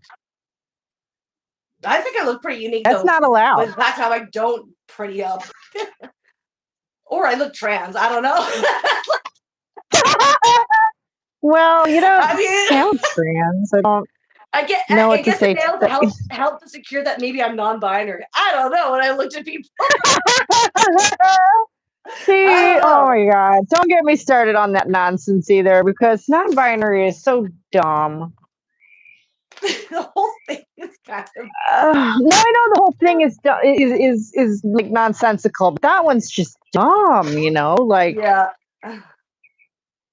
Gender uh, fluid, maybe, the- maybe. I don't know. like the people who are transsexual, you know, try and make it make sense and have all of this, you know, deeply developed logic to it. And then along comes a non-binary kid who's like, I'm nothing and nothing applies to me, tra-la-la, and just blows all of that logic out of the water. And then they have to like sit at the same table at lunch, and you're just like, good luck, you guys. Good luck. Yeah. Yeah, no, yeah. But anywho, Yeah. I'm none of those things. But anyways, so, just in case you meet me on the street, I'm not. You just have your Not reasons for anything. doing the shit the way that you do. And I think that that is worth so much more than like any kind of adhering to like an aesthetic of or whatever. Like you just Yeah, see, have that's the your thing. I'm reasons for not doing aesthetic the at shit. all. Like Right. that's You the just do thing, shit right? for the Yeah, reasons. Right. I do You it just for have other your reasons. reasons. Yeah, And that's like I don't know, that's in this world where everything is so aesthetic and like superficial and so surface level superficial. and so Yeah. just actually having a personality that you have a preference, you know. For material reasons, oh my god. Right, yeah, just do you, girl. That's all I say. Damn. Anywho, I will be having to go soon because I gotta check out my IP situation so I can be stopped. Yeah. And the That's day gonna is be getting fun away from times us. I for know I me have today. stuff to go do So, too. oh god, help me. Good I luck. don't have to do this shit, but I have to because I can't be blacklisted. No, yeah, that's ridiculous. You know, and I guess I'm looking forward to an update on that next weekend, or because that bizarre. Yeah. You know, I can't wait Yes, to hear we're what the still on for next explanation Friday? for that is. Yes. Like I say, I'll have a video up, and we can sit and laugh about. We can. What? Hello? Hello. Okay, I'm back. Okay, it cut out again.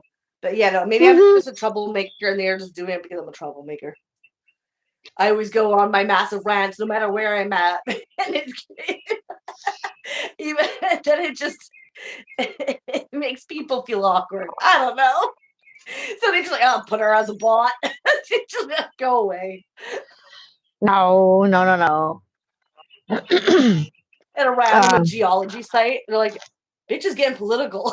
Let's just bot her. Right, yeah, not rocks. We can't let you even learn about rocks. That might be dangerous. No, that's dangerous. You get political Yeah. on the geology. Yep. You're out of here.